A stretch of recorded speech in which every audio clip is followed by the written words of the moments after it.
Okay, here we are at 7 o'clock, starting on time, March 16th. I am at 400 Center Road, as is Municipal Coordinator Carla Duarte and CFO Pamela Rook. And we have all council in attendance. We have quorum with the exception of Councillor Barmere, who unfortunately sends his regrets. I'm calling the meeting to order, and I will put forward the motion to adopt the agenda. I have no changes. If anybody does, please say so now and we'll make the amendments. CAO, any changes? Not for me, no. No, councillors, we'll take silence as good. Okay, there being none, we have public. Oh, sorry, I guess maybe there was a couple of documents that I sent around to council late in the day, just to assist with the discussions later with respect to insurance and penalties on parking. Don't know if those should be added on table or let's go with the virtual on table. Okay. So, I mean, everybody's got their, everybody has a computer in front of themselves. So if you are confused with the reference that Peter's talking about, for the council members, please take a second to split screen, go to your email, have a quick look. We're probably not going to be dealing with the insurance for well over for an hour from now. Welcome to our jobs, multitask. Let's do it while we're doing it. And we'll have a chance. If there's a need for a pause to look over the emails, we'll do that too. So if you feel that it's just too much for the second, please, when we get to it, just say, acknowledge me, and I'll stop the meeting for a couple of minutes and we'll decompress and read the stuff. Okay, that all said, no changes to the agenda. I will put forward the motion to adopt the agenda. May I have a second and or a voice? Thank you. Done. All in favor, please say yes. That would be yes. Thank you. Public participation. Thank you. I think we've got, I'm looking at 2 members of the public that are on the gallery. Thank you very much for joining us this evening. We allocate 2 minutes per speaker if you choose for a 10-minute piece. We can do it interactive. You can say your point of view, whatever you wish. So to the members of the gallery, you can unmute and light up your video. If you don't have to light up your video, but if you want to, you can, and this would be your chance. I'll give you a minute to, if there's some trickery in doing this, we'll wait a bit before you come live. So to the members of the gallery, if you want to join in on public participation, please do so now. Marek Sretsky. Thank you, Mr. Sretsky. You're live. I have a first question. I ask 3 times in writing to respond to my question. Is a definite, clear question. Why is that so difficult for you to answer it? Are you afraid of it? If so, please state that clearly. The question being in writing, you can read it a few times. If you have a problem, if you don't understand the question, please address that. This is no game. This is a legal matter. Secondary, I wish to talk about the parking plan. We are opposed to the extensive parking plan, as we believe parking in these additional areas will be compromising community members' safety, walking safety, as well as harm the village feeling. Our concern are at the amount of parking through the village rather than simply at 3 sides with the meters. In our official community plan, we are a small village, seaside village, settled between the mountain and Howe Sound. We are a village rather than a Whistler, which is destination.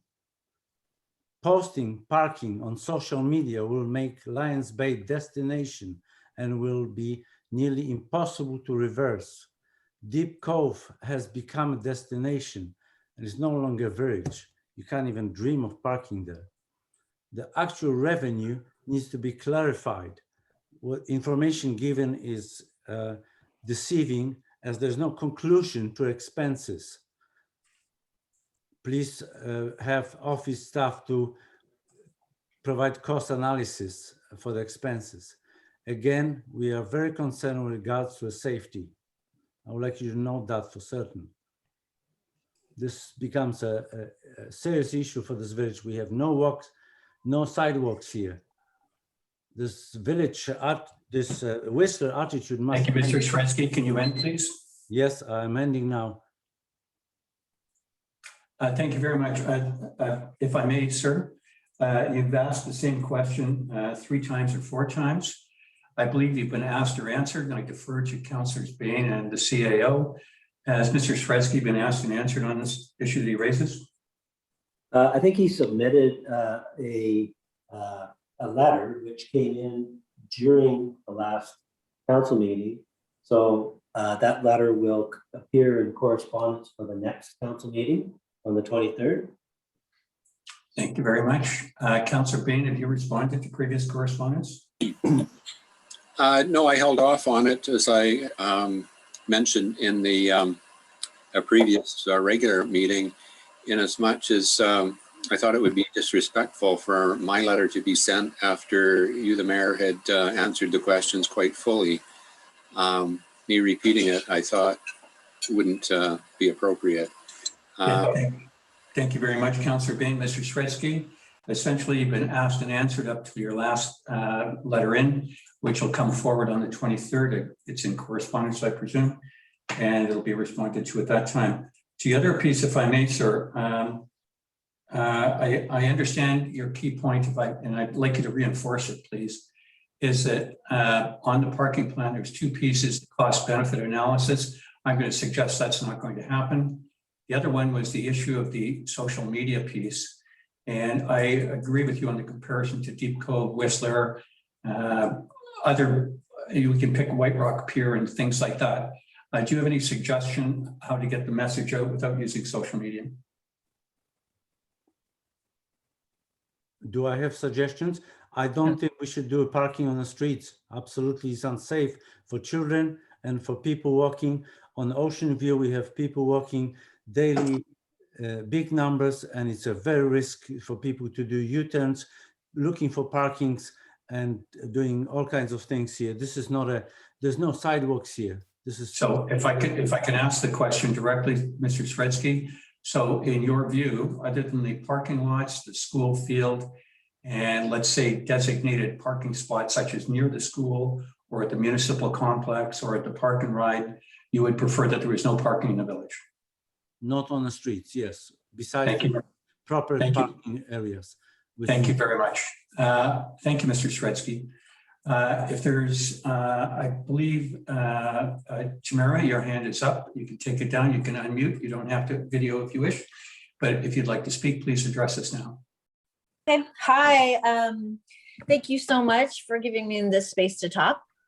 The first issue I'd like to mention is I'm really glad you guys are visiting the Hall Insurance to cover volunteers who are organizing activities for residents. I think in the past this has been done because I remember for certain when my kids were at the TOTS group, their insurance was covered for sure. The other thing was, I know that I ran the events committee for I think a year or 2 as we all used to take our turn. And then when my kids were teenagers, I remember organizing pickup floor hockey and pickup basketball in the hall. And I know that at that time, Ann Page was working at the hall, and it was super easy to book. It was very, very easy as a volunteer to organize free activities for the kids to drop in. I simply paid, I think it was $25 to rent the hall, and it was on an ongoing basis. So it was every Tuesday, I think, after school from 3:30 to 4:30 or 4:30 to 5:30 or something like this. Anyone could come. I paid for the nets and for the floor hockey sticks and the pucks and provided snacks, or people could bring their own snacks, but it was super easy.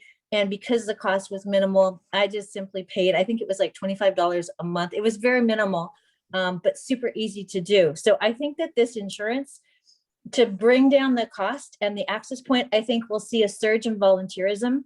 And I think that people don't necessarily have the time to commit to joining an events committee, but they do have the time to commit to running like a one-off activity, or maybe an every, once a month activity for their group. I'm not talking about covering people's birthday parties or private events that aren't open to anyone from the community to join in. But I think this has been a policy in the past and something that we should definitely look into. And I applaud council for really revisiting this, because I think you'll have a return of volunteers from across the spectrum, from the young tots as well as to the older. The other point that I wanted to bring up was a question for council. And my question is in regards to the Soundview evacuation road on, I think it's on Upper Sunset Road. It's our evacuation route road in case of emergency, like a fire or the highway is blocked. And there is a barrier across it. And I just want to know who has the key, because upon conversations with residents, Chris Shepherd, Chris Page used to have a key, as well as people who lived near there. But it has come to my attention, we've had a lot of turnover, that we need to really make sure that residents and locals should have access to unlock that route, so that if we need to, as residents, we need to be able to get out. Thank you So very those much. are my 2 points. Yeah. Thank you very much. If I can speak on behalf of the second one, municipal coordinators recorded your item. I don't have a quick answer. I'm not going to ask staff for it right now, but the question is extremely valued and it covers several points. So Tamara, if you'll leave that with us for, I will promise you an answer within a week. It's just something that I would really like you guys to look at as a council. If there's no one local with a key, meaning that if there's a fire, we need someone who's in the village who can unlock that and we can all proceed out and evacuate. I got you. I think we need an That's official. great. The fire department has a key. Okay, so. But Chief anyway, Andrew- you guys can, if you can just like have a think on that, and maybe, because we were chatting about this and no one seems to know as common knowledge. So I just thought I would call in and flag it. So thank you for the time and the space to raise these questions and make these point of view. On Thank that you. point, Blockworks Captain used to have a key. I'm not sure if that's the case. I think it might not be anymore. But that's the way it was for, I don't know, best part of the first 20 years that I lived here. Councillor Abbott and Chief, thank you very much. I think this is an excellent question. It merits an official response. And I'm going to task staff with either going through the CAO or to me, through me back to Tamara. And I think it's a good point. So we'll get back to you very quickly on that one. Tamara, first things first, as I sometimes the job gets away with me. But Tamara, thank you for your incredible commitment to the village for the many years and in so many different ways and so many different jobs. I think the topic tonight, which will accelerate it, I should have done that in the adoption of the agenda, but I'll move it forward after the budget items so that you can get to it, or we can get to it earlier rather than later. You're so right in terms of the using the hall to its maximum. This is certainly what all of council and staff wants to do. The coverage is a key thing. I don't think anybody should ever feel that there's any threat for personal liability coming back. I joke with my friends that volleyball, when I was playing up until COVID-19 struck, was a blood sport, but then I found out that seniors doing badminton do the same thing. So I think there's a lot of reason for doing this and getting it out of the way. And I endorse your view that if we can do this, there will be a surge in volunteerism relative to the hall. So thank you very much for your questions. And I look forward to the discussions and you staying on for that. Anybody else in the gallery? We've got a couple more minutes. If you'd like to speak, this is the time. A different speaker. There being none, we'll move on, which will be item 4, review and approval of the minutes. And I'll read the motion, ask for a second. That the Council Strategy Committee meeting minutes of January 12th, I know it doesn't seem like yesterday, but it was, be approved as circulated. I'll put forward that motion. Can I have a show or a yes from the council members? I'll take that as a yes. Any changes, amendments? I have none. Councillor Abbott, any? A general question about some of the items on, I'm not sure of Councillor Barmeyer's circumstances. Certainly the one on the hall was something that he initiated and was very sort of influential or very invested in, should I say, vested in. Does it make sense to table that conversation to the next meeting when he's available? I don't have time to present that, Councillor Abbott, but okay. Let's go back to the minutes. Are you in favor of the minutes? I am in favor of the minutes. I'm sorry, it's a little bit slow to pick up. I was going to bring it up when we got to that section, but I guess I should have brought it up at the agenda. That's fine. We'll get to, I hear what you're saying. Anybody else? I'll presume Councillor Abbott's a second, and I'll presume that for Councillors Cunliffe and Bandit, there's no changes or amendments. If there are, please say so now. Otherwise, I'll ask the motion to approve minutes. Is that a yes, or do you want to speak? I'm good with the minutes. Thank you very much. I will call a motion. All those in favor of the minutes as they are with no changes, please confirm by saying yes. Yes. Yes. Thank you very much. Business arising from the minutes. I saw no business arising from the minutes. If there's anybody else, please advise and we'll cover those. There being none. The next piece is staff reports. And what I'd like to do is, and I apologize as well, I should have moved the piece up for the Broughton Hall User Group's liability insurance to A1, but I'm going to arbitrarily do that now. So we have the chief here though. I beg your pardon? The idea was the chief would speak. Oh, sorry. Thank you very much. Chief, I apologize. I was so keen on the insurance. Okay. What we'll do is move the user groups in front of the communication and engagement survey. So again, I apologize, Chief, I got carried away. We're back to number one, which is a preliminary capital expenditure supplemental budget. And is Chief Andrew going to go straight up? Yeah, I'll just introduce it Okay. and then I'll pass it over to Chief Oliver. Okay, so the council members, you've got your packages and you know what the Chief's going to speak about. So Chief Oliver, you have the floor, sir.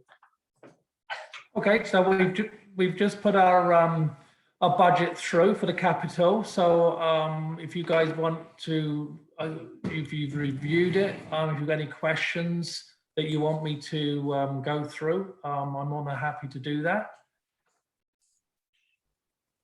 Thank you very much. I was just going to introduce it. The Chief is a man of few words.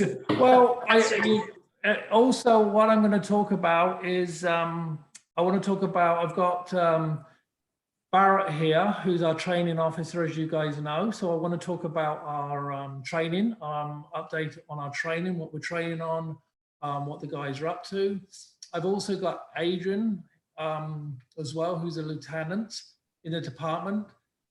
He's done a lot of homework on replacing engine 6.2 as well as 6.3, which is also in the capital budget for you guys. If you've got any questions on that, I thought it'd be nice to listen to Barrett go through the training section first. I did send a copy out. I don't know if it's in your binders, but anyway. And then once Barrett's finished, maybe Adrian can jump in with the engines. Okay. Okay. Hello, everyone. Just here to field some questions, if there are any, with regards to our training, as well as give a brief update, like Chief Oliver said, as to where we are. Like you said, I believe you got a copy of what we've been up to recently that has a rough schedule. With COVID happening, the schedule has to be fairly flexible with the different restrictions that occur. So we're trying to work within it and limit all exposures while still providing a high quality of training and excellent work from the firefighters. Would you like me to go through what is on the form that I sent forward, or is there any questions about anything on that with regards to what we're doing with the training? Thank you very much. Just for me, could you confirm we're at a 35-man crew, person crew? That's fine. Yeah. Yeah, And what does a week look like in the fire department? Just give us all kind of a Monday to Sunday kind of thing.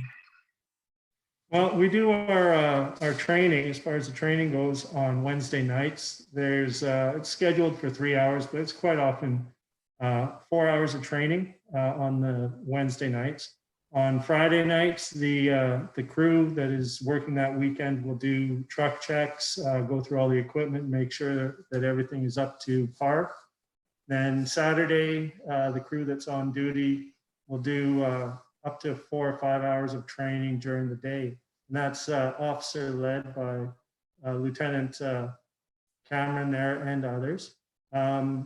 With the training, we work on, medical aid is our most common call. Auto extrication is our second most common call. Fire suppression, wildland firefighting, every discipline that you can think of, we try to train to here. So, Chief, if you want to add anything more to. So again, once and then on Tuesday nights, the guys they go and train. They do like a CrossFit training to keep themselves fit. So they do that Tuesdays and Thursday nights as well. So the guys are always out and about training. They come up to the pit quite a bit and train as well on the other days. So we've got a great bunch of guys that are super eager. Can I just ask a quick question? And it's a general question, but as a resident volunteer, could you clarify the minimum age and requirement to volunteer on the fire department? So with that, we minimum age, did you say? Yes, correct. I've got a son that's curious. Okay, so minimum, we don't usually have guys in there before they're sort of like 18, 19, or you know, so that's sort of about 18. 19's better, but that's a minimum. Okay, thank you. And is there a requirement of a driver's license? Yes. You want to? I can jump in and answer this one. With minimum age requirements, it's usually tied to the certifications that are needed to be a firefighter. Your FR and EMR emergency certifications, you can't get that course until you're 18, I believe, and it takes some time. So usually the youngest applicants are 19 years of age. With regards to driver's licenses, you need to have a Class 5 with air endorsement at a minimum, but recommended would be a Class 3 commercial driver's license. And if you were so inclined and you want to pursue firefighting as a full-time career, not a volunteer position, you would have to go to a fire school, an accredited fire school, to get that certification as well. Thank you very much for that. No, you're welcome. But if if your son just wants to volunteer, yeah, that he doesn't need the 1001. That's what he can build up on that once he gets into the department. All right, thank you very much. I appreciate that. You know, and Chief Oliver, just for me and to your colleagues there, when you're talking about a shift, I mean, I can do the math and I can split 24 hours 3 ways. How do you work the on-call? Who's actually on shift? I'm presuming there's some absences for a variety of reasons. What does manning look like in your world? On the shift weekend? So sorry, you're just talking about the shift. So we have 4 shifts: A, B, C, and D. And then we divide the department into those shifts with officers for each shift. And as new people join and people leave, we're always swapping the shifts around. But you know, on Friday night, everybody on that shift has to attend. If they can't attend, they have to get coverage. And it has to be of someone, if you're a driver, they have to get coverage with a driver. So they always have to get coverage. So we never go without, like we used to in the old days, 2 people used to show up. So we're always like a minimum seven persons show up on a, or 6 or 7 show up, depending on the number we have in the hall at the time on members. Okay, thank you very much. And then if it's a long weekend, the guys have to stay on shift till Monday morning, Tuesday morning. Thank you. If I can continue, I'm kind of on a roll here. I'll ask the 2 questions and you can answer them either way. There's let's call it, for the lack of a better word, sundry gear here. That's fine. The 2 pieces that I see is the elephant in the room is a replacement of the truck for a very big number. And so I'm going to ask about lifespan and what's our planning time for that. And the second one is that in our wish list, we've asked for just about $500,000 in grants for what I'm going to guess is a very extensive refurb, but then there's plan B at a much thriftier number. If you could comment on both of those, how comfortable you feel with plan B, and where do you see the big truck? So plan B is we're doing a lot of the work in-house. We got carpenters, we got electricians, we got plumbers. So with that, we would do a lot in-house. So we would purchase, the village would purchase the material and we would then build the structure. It's not going to be, it will be a single story structure, not a double story, as in the big ticket item. And what that would do is just push the back of the hall out. I think I built the footings about 15 years ago with this view or vision to push the back of the hall out. So that's plan B, was the smaller number.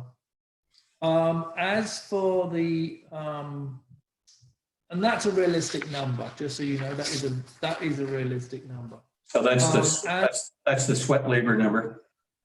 Yes, exactly. Yeah. As for the engines, I'd like to bring Adrian in, and he can talk through the replacement of the engines, the lifespan. I can just give an overview of 6.2 we purchased in 2010 in New York. It was a 2000 year, it was built in 2000, so it's at 22 years old coming up.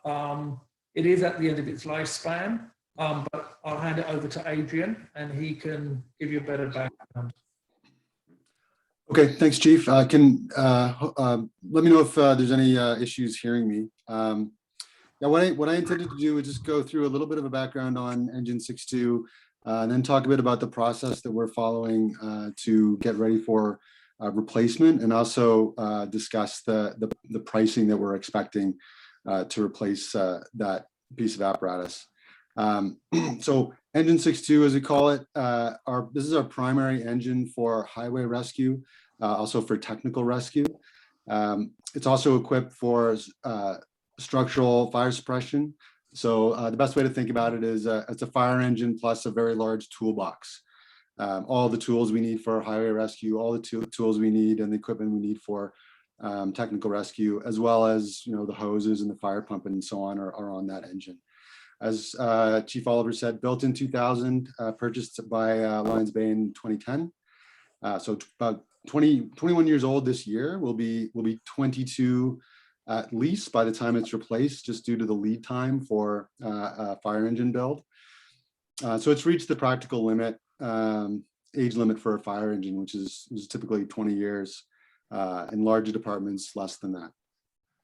So what we're seeing today with this engine is just frequency of repairs is accelerating, and all the cost, safety concerns, volunteer hours, downtime, and risk to service level that goes along with that. in terms of the process we're following, first thing we need to do is we need to specify what it is that we want to replace this with, what this engine should have on it. So we have a small working group in the department that's been working on that question. We've been also visiting fire departments in the area from the North Shore up to Whistler to take a look at their recent deliveries, engines that do sort of similar jobs for them, to see if there's anything that they've learned through their process that we can take advantage of as we go through ours. And also reviewing engine specifications really all over North America. There's a lot of information available through manufacturers that we can look at and take and understand better what's available to us, what might be useful to us, and what we don't need. What we're really coming toward is something that, in terms of a specification, that's not exotic by any means, but we do have a couple of tricky requirements. And that is that we have a fairly large department manpower wise. We can get a lot of firefighters to a call. We take advantage of that with engines that have more seats than are typical. So that seating is one tricky specification that we have to meet, and storage. So as I mentioned, this engine does a lot of work and has a lot of, we need to put a lot of stuff on it, a lot of tools on it. So storage is another one of our tricky specifications. We've been reviewing the used market. So, and what we're finding is that for a 10-year-old engine, we're still looking at something around 400,000 US, so about in the neighborhood of $500,000 for a 10-year-old engine, and they're very rarely available. There just aren't a lot of them out there, even if you were going after something like that. And then even more difficult is finding one that has our seating capacity needs and our storage, our rescue configuration needs. So we're really struggling. I've been really struggling with that, and not very confident that we're going to be able to find anything useful in the used market. Add to that the fact that with a used engine, a 10-year-old engine, you're spending more than half of what you'd spend on a new engine, and you're getting the last 10 years of its life and all the maintenance issues that come along with that as well. We really, it is an option, but it's not one that we're really pursuing or would prefer to pursue at this point. We've been also in discussions with an organization called, it's the Regional Municipalities of Alberta Trade Cooperative Purchasing Program. So this is an organization that includes about 400 Canadian member municipalities, about 4,000 US member municipalities with an affiliated group. And what it does is it's able to, what it has done is it's pre-negotiated rates with 5 of the major fire engine manufacturers, so that if we were to take advantage or join this organization, we would be able to take advantage of discounted rates between, I've been told to expect between 5 and 11% off of the sticker price, I guess, for lack of a better word, with these 5 major fire engine manufacturers. And it's a process that's compliant with BC bid. So we're learning more about this, and we can bring more information to you if you're interested in learning more, but it sounds quite promising as an avenue to pursue. And then finally, we've been working with a particular manufacturer to come up with a budget price. So based on a recent comparable to our draft spec. And so that's the process that we've been using to come up with this sort of initial pricing, something that we can take to you to help you understand what it is that we might be looking at, something that we can work with as well as we continue to refine our spec.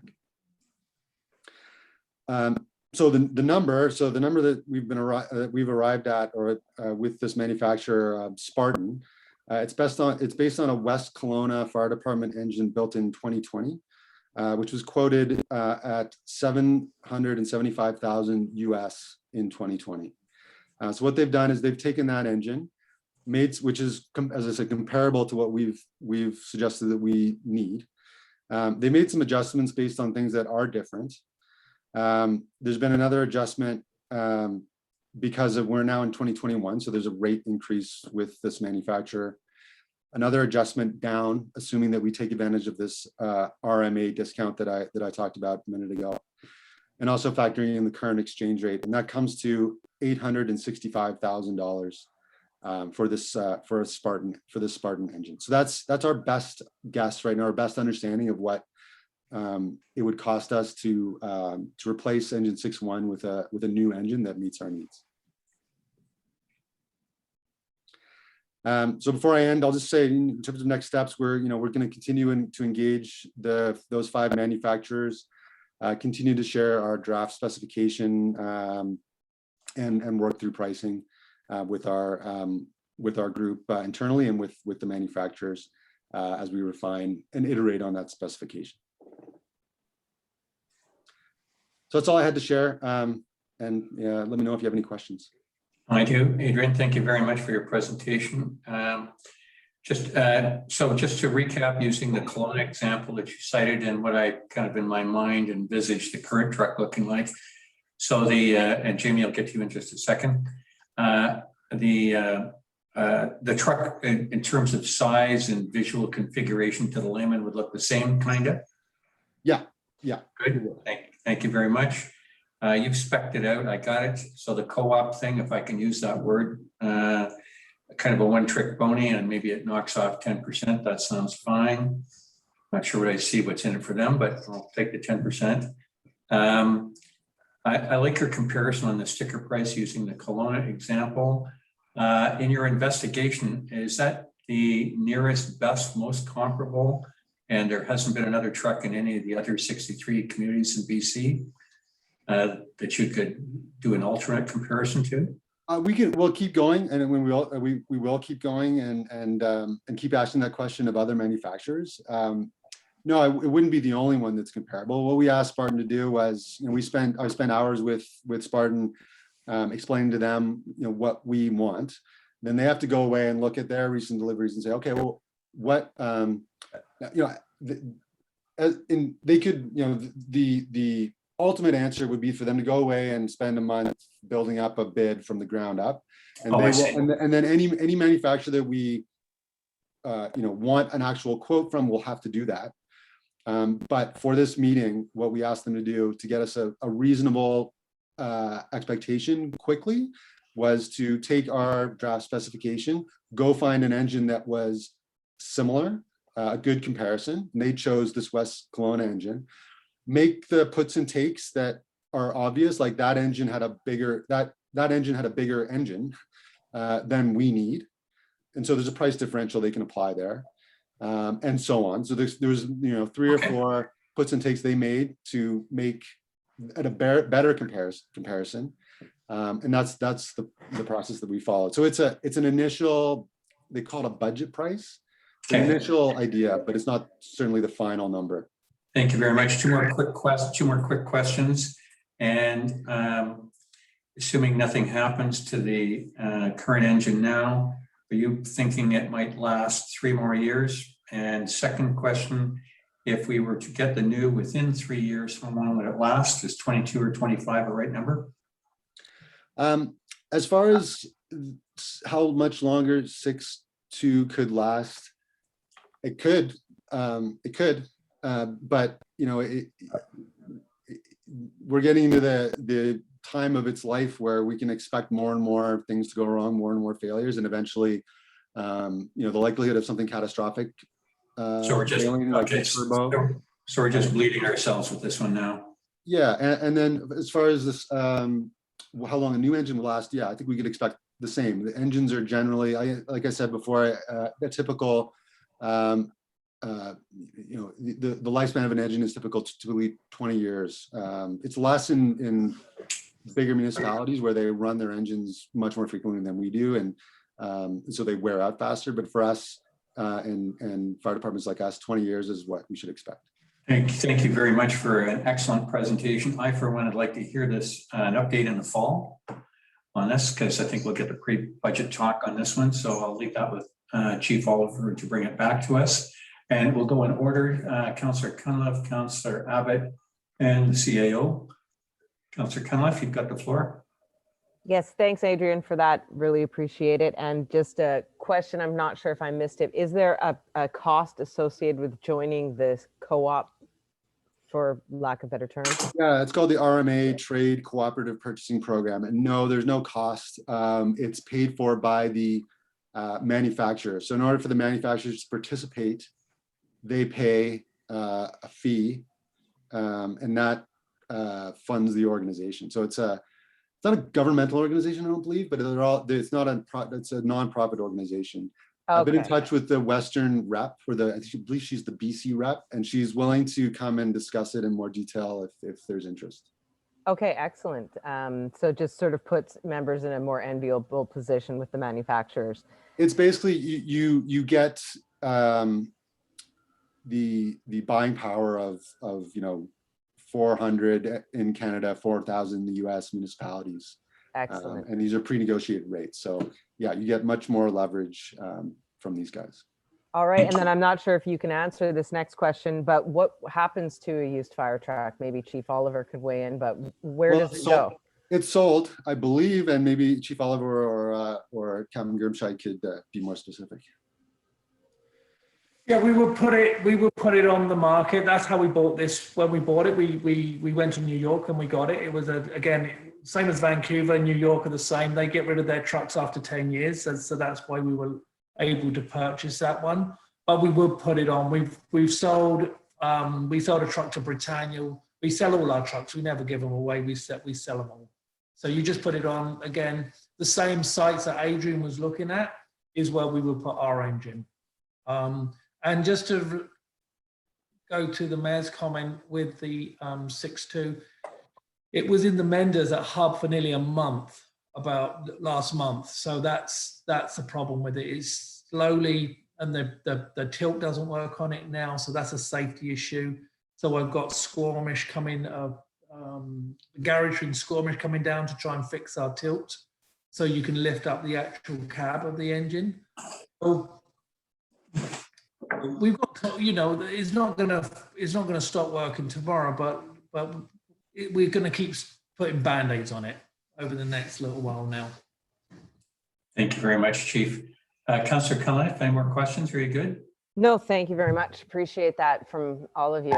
Thank you. Thank you very much. Councillor Abbott? You're muted, Councillor Abbott. You're muted, Councillor Abbott.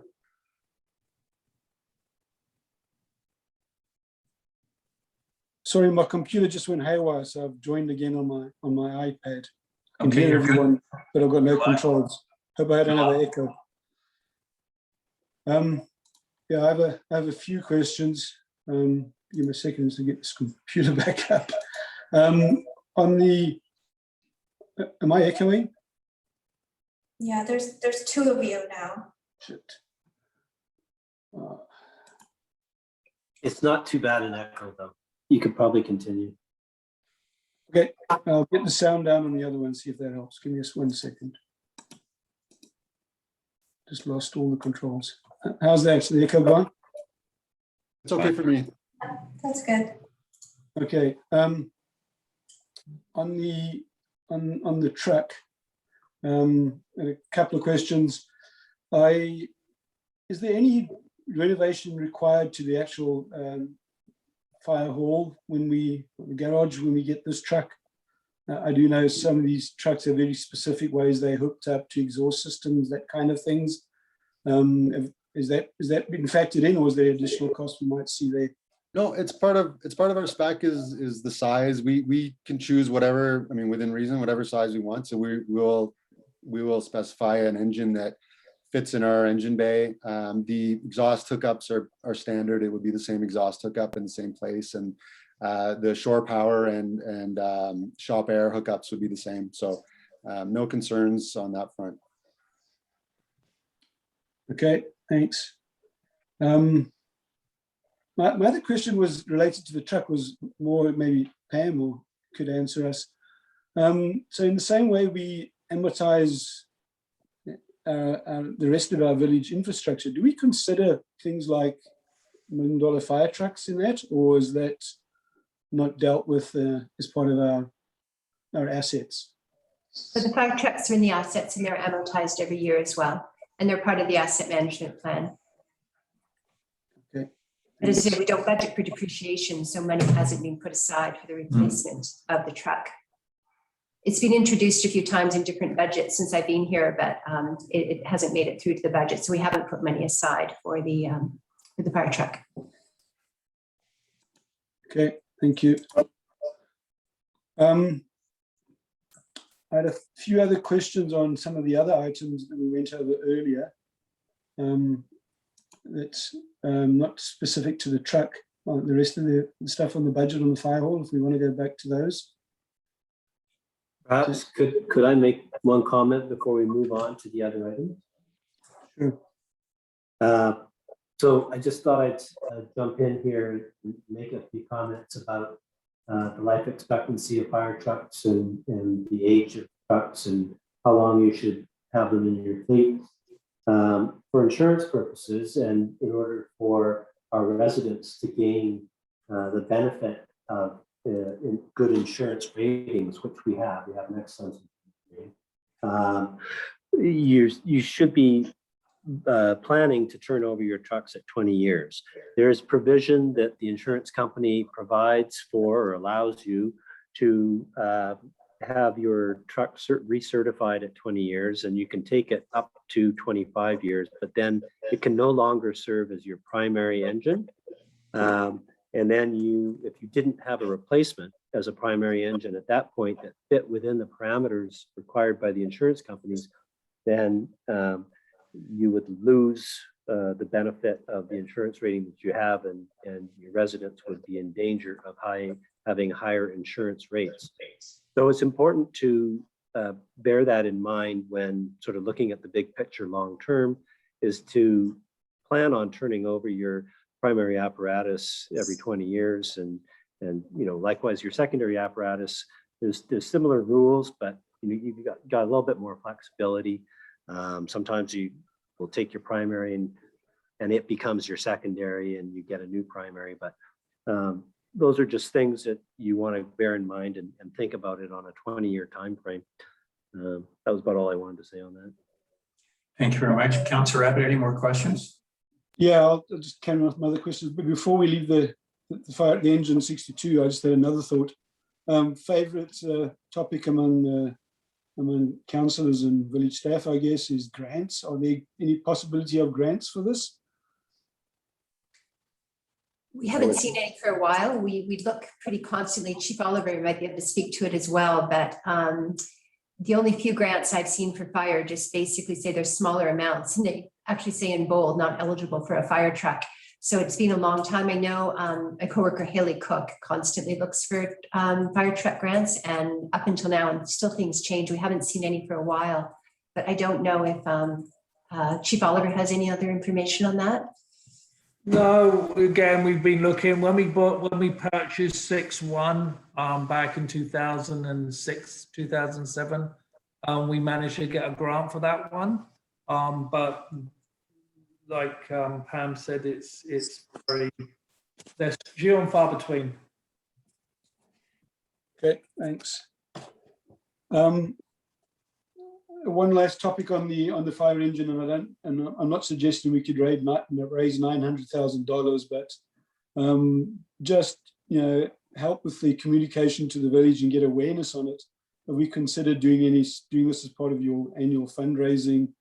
Point out that we have this coming. It just helps to educate people. I'm not thinking for 1 second that we're going to barbecue enough burgers to raise $900,000, but it does help to let the community understand that we have this issue. We would do that, yes. We did that before with the last song. We sort of raised everybody's attention by doing that, and we would do that again, like I say, and we would probably pursue some of the big, like CM Rail and people like that, to see if we could get some bigger grants, bigger donations from them to put towards it. Okay, thanks. On the other, actually, Councillor Abbott, you've struck on something, if I may, sir. So to Chief Oliver, I mean, CN is one, there's lots of corporations and stuff like that. Is this something that your team is exploring in a peripheral way as well, if you're contacting the other departments? I mean, We haven't been at the moment, but we will be. This is the sort of first kick at the can. We wanted to bring it to council. So and get some feedback, and then we'll take it, and then we'll pursue further avenues. Thank you very much. Excellent question, Councillor Abbott. Could I just speak to that quickly as well? That's a great idea. And just considering the amount of people that travel the Sea to Sky corridor to destinations such as Whistler, Pemberton, and beyond, maybe a broader awareness and fundraising to Metro residents, because it is their safety. There you go. Thank you very much, Councillor Cunliffe. Councillor Abbott, let's close on this one. Okay, yeah, it's all on the truck. I just got a few questions on some of the other budget items. On page 11, we have the fire capital turnout gear, pages, mobiles, adding up to $35,000. And then on the next page, we have the fire department equipment grants that we got from UBCM for $25,000.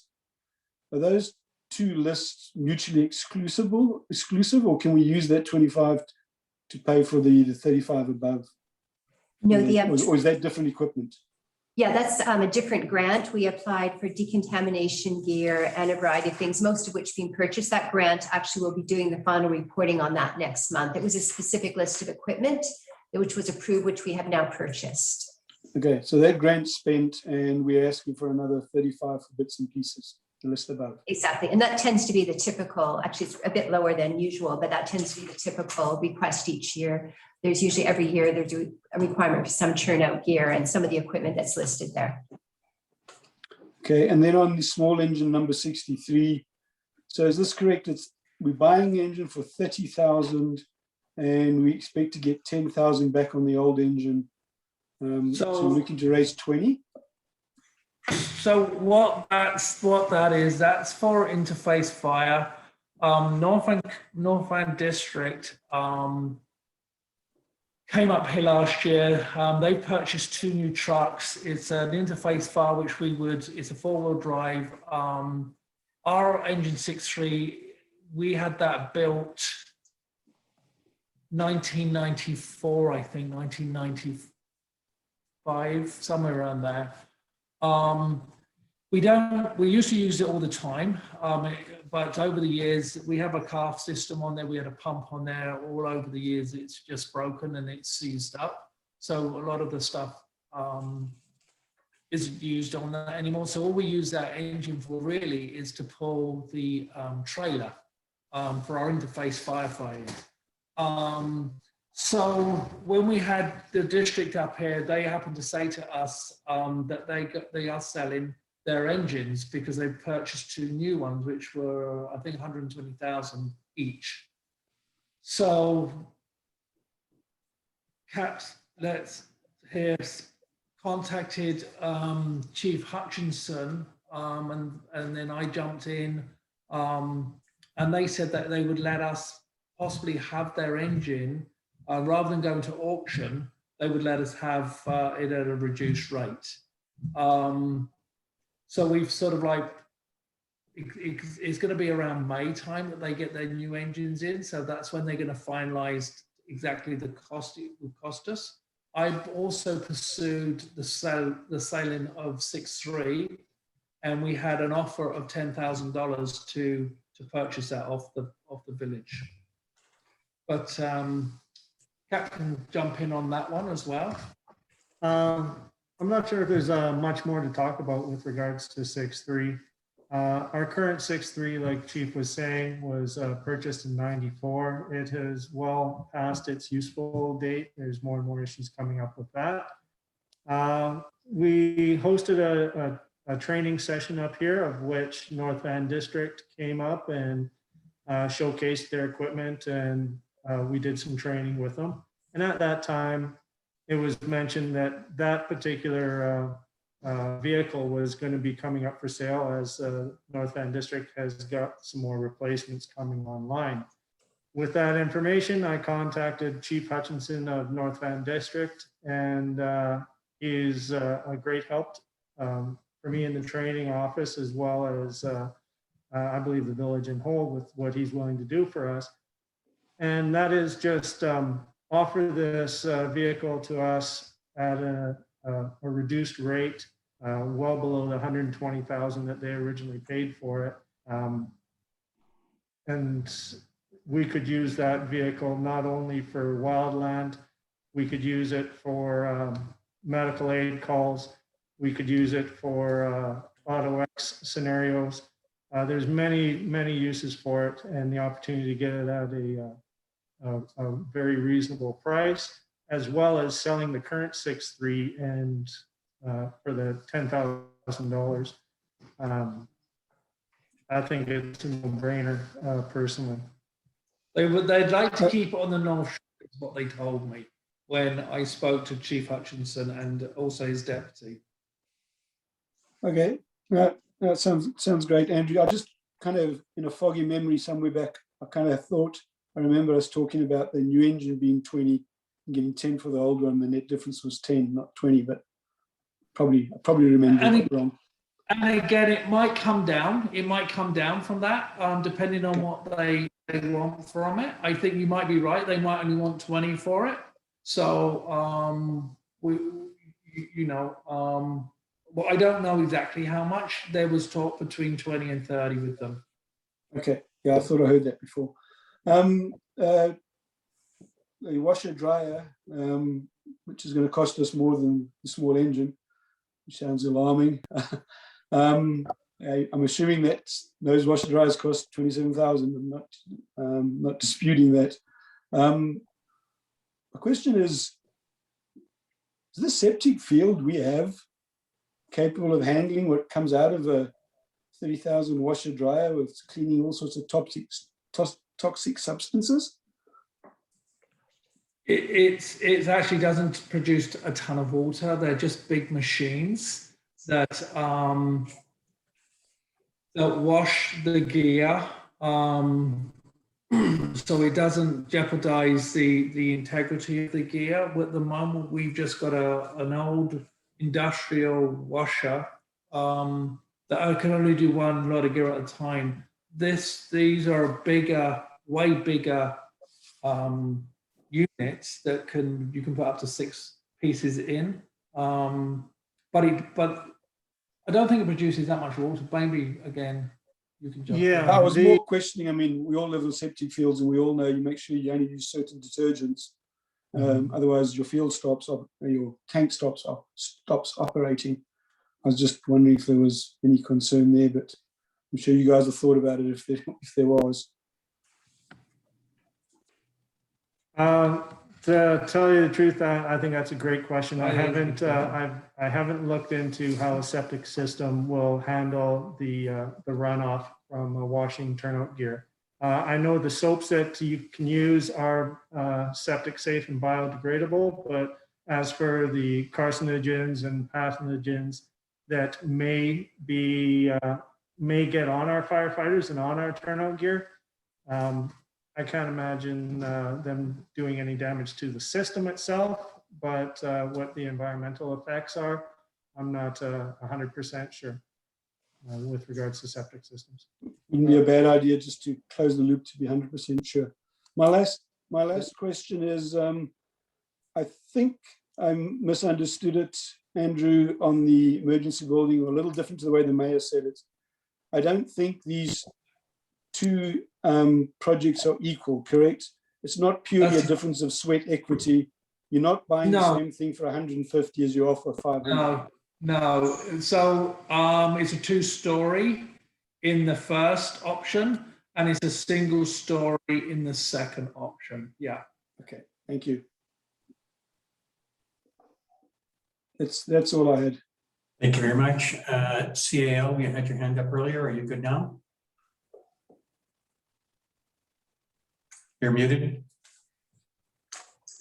I think that was just with respect to the engine that I made those comments on. Thank you very much. There were no further questions, so I'll wait for a second, but while I'm doing that, also thank you very much, Chief Oliver, to you and your team for an excellent presentation and an excellent going over the budget request. I would ask that if you could update us in, let's say, September or October again on this project, it'd be greatly appreciated. The need is great, and it is certainly in the front of my mind now, like I needed more. Thank you. And you know, it's a big number, and the necessity is big too. So I don't want this lost in other stuff. So if you could come back to us in September, October, pre-budget time, I'd like to make sure this one hits the top quartile of the request list. Thanks. Thank you.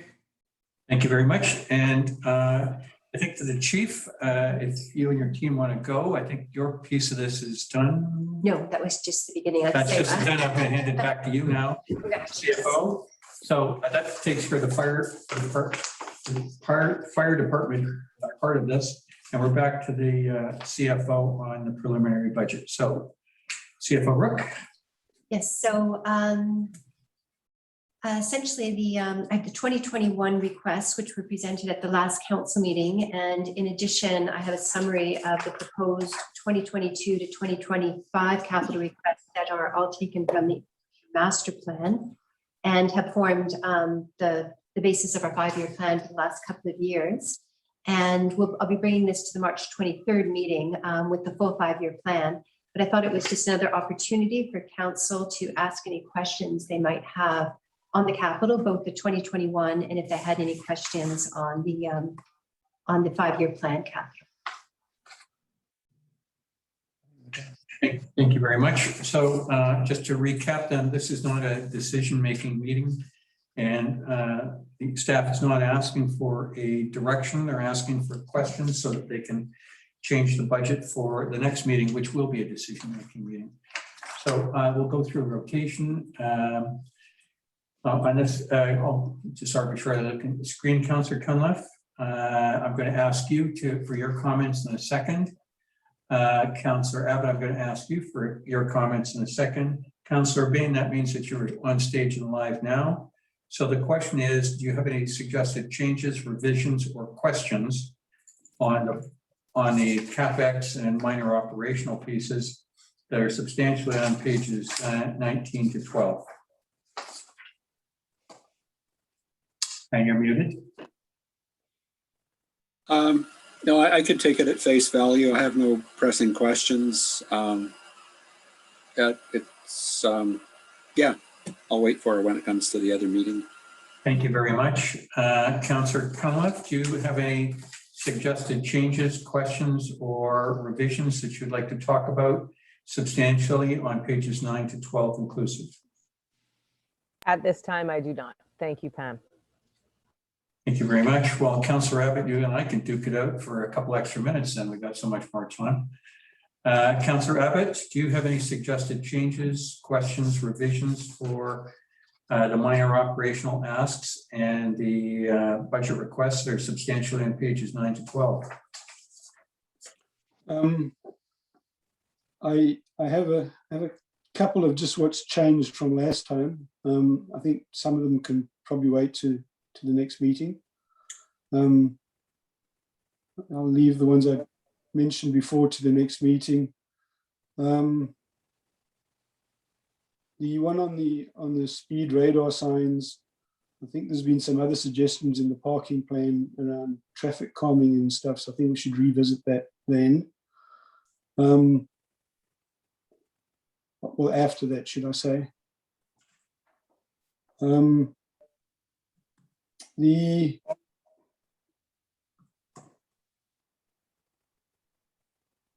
The question of the survey design and construction, I didn't ask this last time, 59,750 for the phase 4 and 5 tanks. That value seems to be the value that comes out of the infrastructure master plan. But we're also using the balance of the CWWF grant I'm assuming they don't line up exactly. What is left in the grant versus what we think it's going to cost for the survey and the design? Because I don't think they can be exactly the same number. If we don't know the answer, we can come back with it. No, I think the Public Works Manager can speak to this as well, that we just, I think that was our best estimate of what it was cost, and we will have enough from the grant and the loan to pay that balance based on our estimates of what the balance of the project is going to cost. So I'm just indicating that we are going to continue with this project because it is eligible for the grant and the loan. And at this point, our intention is that the cost could be covered with the grant and the loan. It's not that so much they magically match. That's our estimate of what they're going to cost. And I have shown through my analysis of the balance of the loan and the grant, there will be sufficient funds to pay for it without having to tap. So if I could add to that, when we put the contract out for the 3 PRVs, this portion of work was excluded because we were hoping to do this internally with public works staff and to save money on the project overall. But given the favorable cost of the industrial contract, we now have the opportunity to add this onto their project. So we will require some drawing work done in order for them to bid on the cost or provide us a change for the cost. Okay, so 59,000 is for the survey, design, and the construction, and it's less than what we've got left over from the grant. We don't know how much less, but that's okay. And is this what allows us to decommission phase 4 and 5 tanks? That's correct. Okay, but the removal of the tanks would obviously be something else. Correct. We have asked for an optional pricing for removal of the tanks. Depending on what the overall budget is and how this ties in, we may end up doing the demolition of the existing tanks internally. Okay. Okay, I think I understand it now. Okay, any other questions, Councillor Abbott? I had a few other questions on some of the sort of budget lines that we discussed before. Some of them have changed as per our previous discussion, so I won't go over those again. But the attached extract, I guess, from the infrastructure master plan, I have a few questions on that. On the budget or the master plan? On the master plan, but I mean, we could leave these for the next meeting. Yeah, my only concern with leaving it is that's when I'm actually presenting the 5-year plan. So I would prefer, if it's okay with your worship, asking the questions now in case there's things we have to clarify, because it is a decision-making meeting at the next meeting, and the meeting after that is adoption. I'm sorry, is 3 readings of the budget. I agree with the CFO, actually, Councillor Abbott, that this is not the time to hold back, I think, on this, so that we're, without giving direction, we're giving feedback to staff. So I think if you, well, the budget that we're presented with the big number at the bottom does not cover the master plan item by item. This is the time to ask your questions, though. So if you want to gather yourself for a second, I will wait and we'll go through it. We've got time. Okay, so for clarity, the first table we shown that's from the master plan, or the first extract from table 7.2, those items are the ones that are in the $900,000 budget above. That's the way I read this, and I assume that's correct.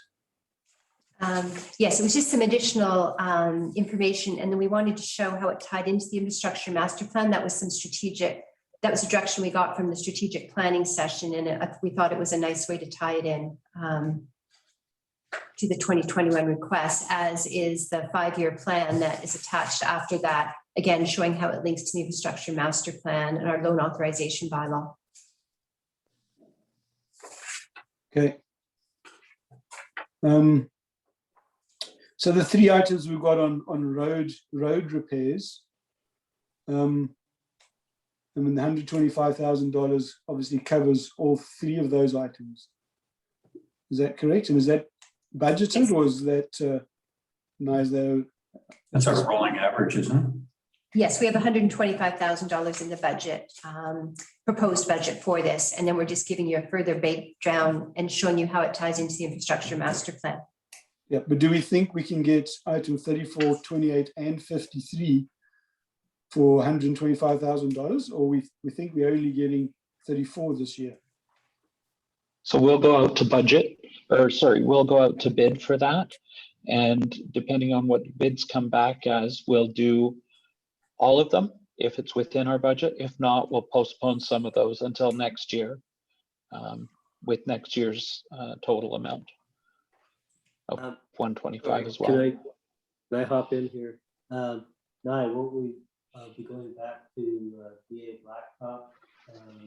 Sorry, Peter, I'm better to hear you.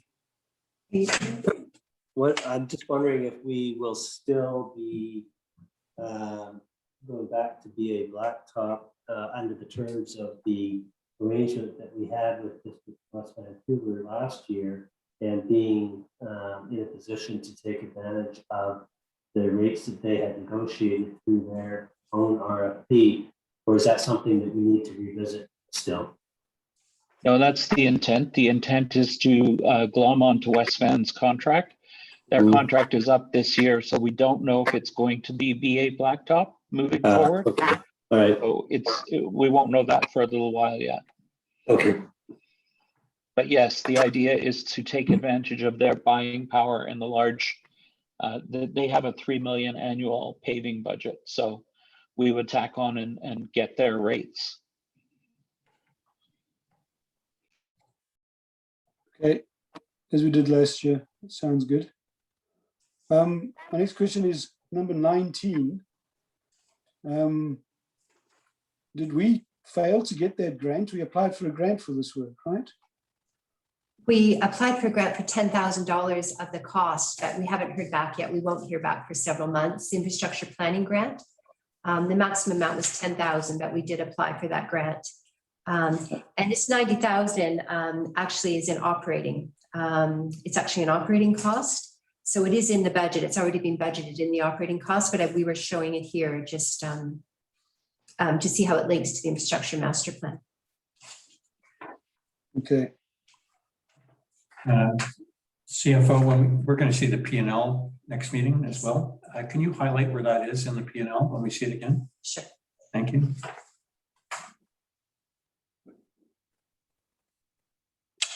Councillor Abbott? Yeah, I'm just kind of looking down the bits that I highlighted. I'm sure you're like me, you prefer larger print. No, I'm good. I had to reboot my computer for some reason.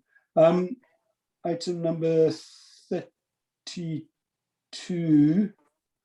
Yeah, okay. Yeah, I was questioning this value last time, and I did go back and look, and it is 160,000 the low end, not 155 that it shows in the writing here.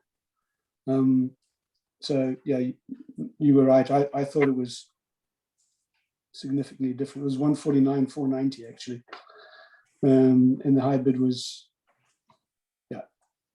330. So I'm okay with that. I raised that question last time. So the second set of stuff extracted from Eastern Mass Land, the $9 million.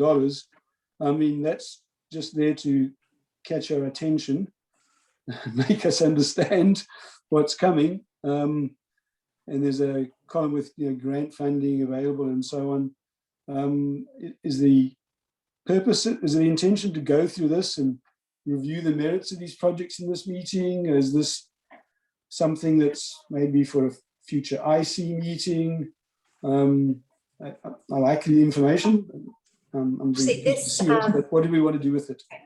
This actually will form part of the 5-year plan because I have to show the capital for 2022 to 2025. And this is how I've done it each year. We've taken these projects. There's somewhat of an arbitrariness to it in that I have to try and spread it out over the 4 years, try to guess which ones we can apply for grants for, assume we'll be successful, show the amount that we'll borrow for, calculate the cost of the borrowing. All that has to be flowed through the plan. Like I say, that's the practice of what I do every year. On the 5-year plan, the objective of that, like, we will do a 2022 budget. So we're not committed to the 2022 year of the 5-year plan, but I am required to show that I can balance a budget for 5 years. So that's what will be coming to the next meeting, is the 5-year plan. The operational stuff is a little simpler. We flow through the labor model, and we put an inflationary increase to the operating costs. The big part of the 5-year plan is the budget, where these items, including a fire truck, we have to somehow feed through a 5-year plan and see if we can do it without draining our reserves. And you have to make certain assumptions about grants you may or may not get, but this will actually form part of our 5-year plan. So that's why I wanted to bring it to council's attention. So we're not necessarily locked into the decisions in terms of when we're going to do it, but the anticipation is these are projects identified in the infrastructure master plan that should probably be done in the next 5 years. And I will try to get them into the 5-year plan and still balance the budget. And if I may, as to the merits, or, sorry, am I coming across as garbled? You're good now. Try it again. So as to the merits and the infrastructure committee reviewed the infrastructure master plan in great length and over numerous meetings when it was presented and finally adopted. So it has been vetted by the infrastructure committee, and the merits are, it's part of the infrastructure master plan that was adopted by council as well. Thank you very much. Okay. Councillor Abbott, any more questions? Well, now I understand the context. Now it is part of the 5-year plan. I didn't join those 2 dots. Couple of little things. Item 48.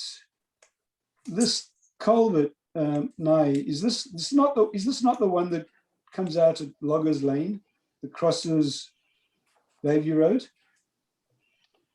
I'm not 100% sure. My understanding, it's just north of the school, and it's not the culvert that we replaced on the trail at Loggers Lane. Okay. When I read it, it sounded to me like it was the main culvert under the street at Loggers Lane, which makes sense because you didn't replace that one. But then I thought, isn't that part of the DWIP project? And I went and looked, and the DWIP project does actually include replacement of that culvert. So maybe we should just check we haven't double dipped there. There's a culvert that crosses, the DWIP project includes a culvert that crosses at Stewart Road, and it's a fairly major culvert. This is not the same culvert. This is Not another culvert. No, that's further south than the one that's included in the DWIP. Okay. I have a similar thought, but I wasn't sure on number 45 if that potentially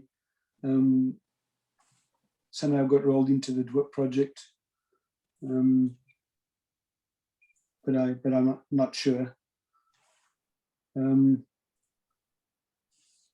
Sorry, what page is 45 on? Oh, I see it. Yeah. No, this is a culvert on Mountain Drive at the end of the small cul-de-sac on Mountain Drive. Oh, that end of Mountain Drive. Yeah. Okay. Opposite end of the road. Okay. All right. Yeah, I didn't look at this as to what I thought might be in year 1, 2, 3, or 4 of a 5-year plan, but now I understand the context. I'll be ready to discuss that when we come to the next meeting. Thanks. Thank you very much, Councillor Abbott. Excellent questions all. To the other 2 councillors, last chance for questions for the CFO. There being none. Sorry, Ron, maybe I will go back and just look at some of my other notes that I commented on. They're welcome. I thought we were going to do next time. No, they're welcome. If you want to do them now, Councillor Abbott, let's do them. Just take a second. So I noticed, I just looked at the changes that happened from last time. The DEPC, and I think I asked this last time, DEPC cost for a contract extension. Why do we not believe that some of those could not come from the COVID grant, because we're aware that he did work around COVID and our protocols and all that kind of stuff, which surely must have taken away from the activities we got him to do, which was the emergency plan. So why don't we believe we can take some of that and apply it to the COVID grant? Okay, so you're asking for retroactive to offset this, if I've got the question right? Well, I guess you're talking about, there's two ways of looking at it. If there's work that he didn't get done because of COVID that he now has to do this year, we could claim it that way. But I found it was more beneficial to claim a big chunk of his salary last year because he spent so much time on COVID, because I approached the ministry and we can actually, I think as mentioned before, calculate all staff time spent on COVID items, put a value to that, and then we can claim that from the 2020. So I have actually claimed more than half of his 2020 time with the COVID money. But in terms of this year, I'm not sure there will be a lot of time spent on COVID, that there might be some, but it would probably be in the first half of the year. This is the cost to extend it for the balance into 2021. So okay, you answered my question. I didn't realize we already had taken bulk of last year. Okay. Yes. So this is the here and now, and CAO, somewhere in here, perhaps at the next meeting, there's going to be a report, I think, from you on the DEPC position and other items related to him. Is that correct? I'll have something for you next meeting. Thank you very much. Councillor Abbott, you got more? I see we increased the laptops to add one for the CAO, and I was questioning why they cost $2,000 and now I believe they cost $2,500. So maybe I should stop asking. Yeah, no, what I did that I realized the CAO's laptop actually failed. So we've actually already replaced it and we can use the COVID money for it. And it was a more expensive laptop. So in total, it's about $7,500 for the two for the public works, which we have not purchased yet, and the CAOs. All right. Well, I think Councillor Abbott, the lesson is stop asking questions about the laptops anyhow. They get more expensive. They get more expensive. Now I can work faster. Oh yeah, sure. Actually, now you can work, period, because there was a period where your laptop was not working at all. I'm sure it's working between 1 p.m. and 5 p.m. every day. So that was just a mistake of mine because we'd already bought it. I forgot that I actually still had to budget for it. All right. Councillor Abbott, bring it on.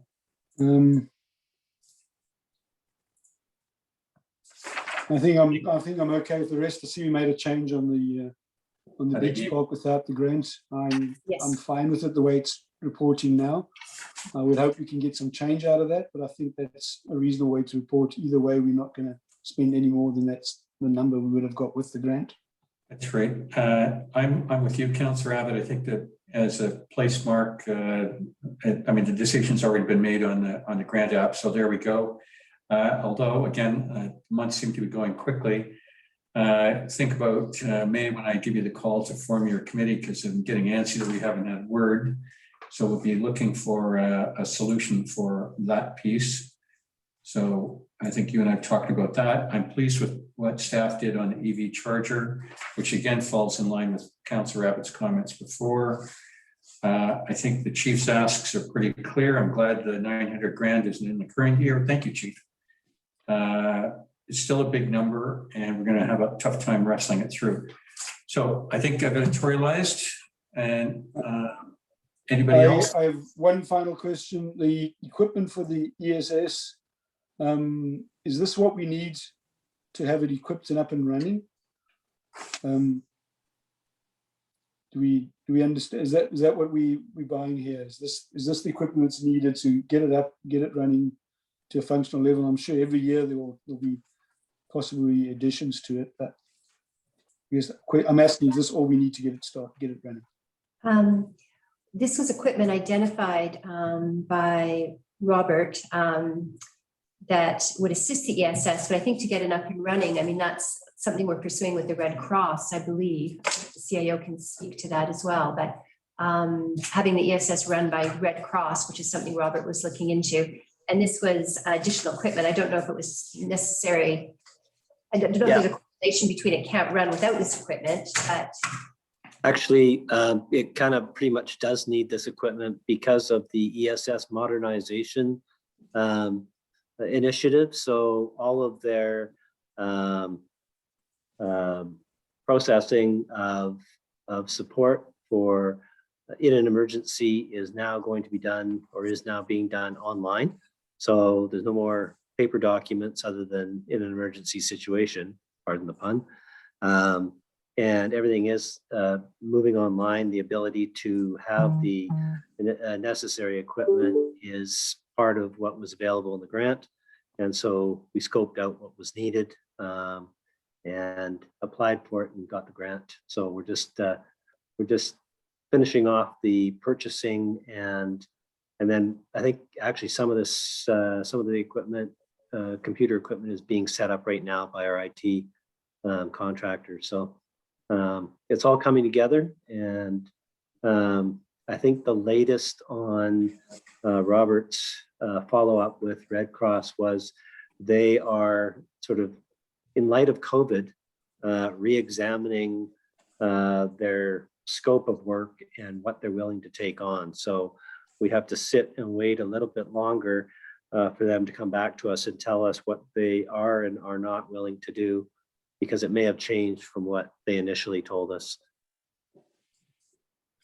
So hopefully we won't have to wait too long for that. Thank you very much. Okay.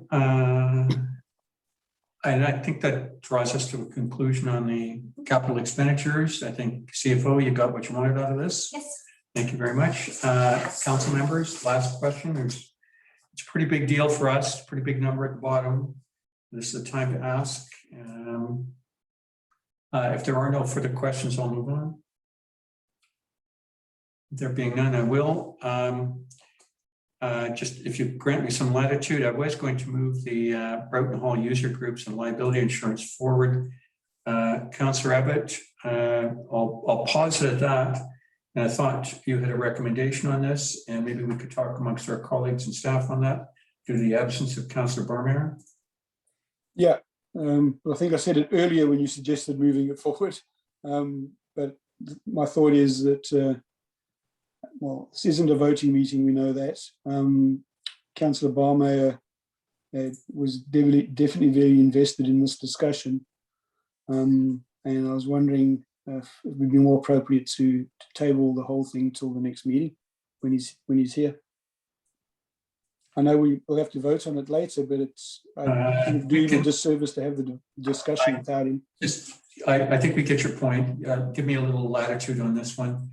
Staff has also done a considerable amount of work on this, and it's still a work in progress, I understand, to achieve the result that I think everybody wants. To my two other colleagues, Councillor Cunliffe and Councillor Bain, we could have the discussion now. It's a non-voting thing. It's substantially an information piece to be received. We could proceed. I'd see. I'll come back to you, CAO, in a second. Actually, we'll go to the CAO first before I ask the two other councillors. Mr. Chichon, you had your hand up.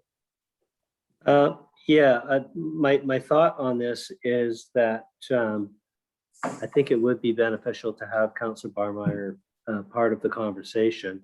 You know, I have just late in the day provided council with some additional information as to, basically a list of all the different user groups for the hall, all the different ways in which it's being used. And I've actually handwritten another column that identifies categories of each type of user. I think it's probably information that council might want to take away and look over carefully and consider and think about, as well as think about some of the things that are in the information report that I provided as well. I have at the moment initiated a process with the insurance provider that we use to provide an external quote for the parent and taught program, because the insurance provider that is currently contracted to our service doesn't provide that. The previous one did, and it was a button that was easy to do on the website, and that changed. So we're looking into, I've asked them to go back to the insurer and re-examine the nature of the activity and come back and tell us whether or not they think they can actually cover it, because I really don't understand why they can't, given some of the other things that they do cover. So that's on one side. Once I have that information back, I've also reached out to MIA and the lawyer that handles this side of things at the Insurance Association. So she's, talked to her about a few different things, including, she's willing to go to the plate for us on this if we don't see any movement from the insurance company, or if the results of the external quote are completely unsatisfactory. So there's a few things, there's a few balls up in the air right now. And I wouldn't mind having the extra few days to see where those land and clarify or crystallize the picture a little bit and really paint some different options that might be available, or try to bring some clarity to the subject for council at the next meeting. Because if you want to go in a different direction, there are significant legal and financial ramifications. And I want to try to present that in a way that is clear and readily discernible, so that you can make a good decision however you wish to, whichever way you wish to go, understanding what the implications are.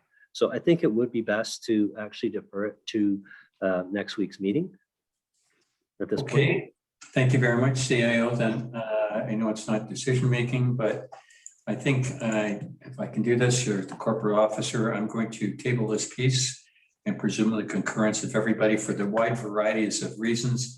Primarily Councillor Barmeyer, who's absent tonight and is a key driver and very interested in this.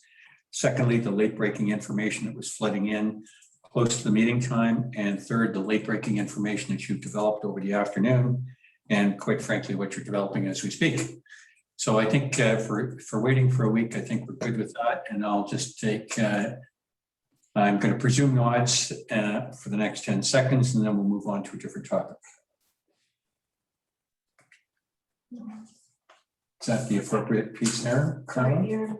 Is that good? Someone's making a motion to postpone it to March 23rd. Fine. Our in-house counsel has suggested I'll make the motion to table this till the next meeting. I'll presume seconder and ayes unless there's anybody opposed. Aye. All right.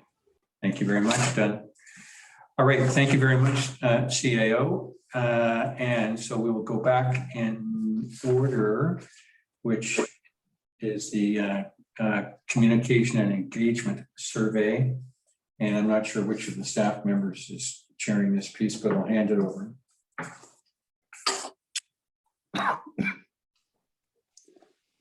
Could I possibly make a comment on this piece before we start? Please do. And I know we've all gathered here tonight, and so we want to make some progress on some items. So we pushed, this is the piece that was meant to be the strategy. This why this meeting initially came about. And one of the reasons why we decided to do it in a strategy session and not at the previous meeting is because Councillor Cunliffe wasn't available. I think the survey is the one part of this, but the part of it, and where this start, or part of it where it started, was how council wanted to communicate and saw themselves communicating. And the discussion that I thought we were going to having was somewhat more strategic. So two things. Before we go to the survey, one of the things that I'd asked before is, as a starting point, could we go back to writing rotations? We didn't really get agreement or consensus on doing that. And unfortunately, without Councillor Barmeyer here, we once again one short of doing it. So maybe that discussion needs to come to the next meeting when everyone's present. And I'd be supportive of that. And then the second thing, I mean, do we want to go through the survey itself? And I still struggle a little bit with the survey in the chicken and egg, so much as If we don't know what we want and what we want to do, then how do we know how to create the survey? I guess, what am I saying? Do we delay this to another meeting or part of it? Councillor Abbott, I embrace your thinking. I think I'm never happy. Absences occur, and that's a fact of life. It's unfortunate Councillor Barmeyer is not here tonight, and we may have had one short an evening before. And that's just life. I think these issues are not so pressing that they need to be done tonight. I prefer the full crew. I think that, in my view, that this is a pretty significant piece. Whether we do it in a regular meeting or we jumble a couple of things with the CSC again, I'm happy with that. Let's seek guidance from our other two colleagues, Councillor Cunliffe and then Councillor Bain. Yeah, I'm fine with that. That would be delayed to either next date or another date. Correct. Okay, thank you. Councillor Bain. Yeah, I'm agreeable to that too. I've got some concerns about how this looks on paper right now as to where it's going, and Neville's comments are well taken. Yeah, let's just defer it. Okay, let's just leave it at that. Councillor Abbott, back to you. CAO. Well, I was just going to suggest that, I'm really not quite sure why you're deferring it. It would be useful for us to have feedback on your thoughts as to what you see. If you have particular concerns about aspects of this, it would be great to have them.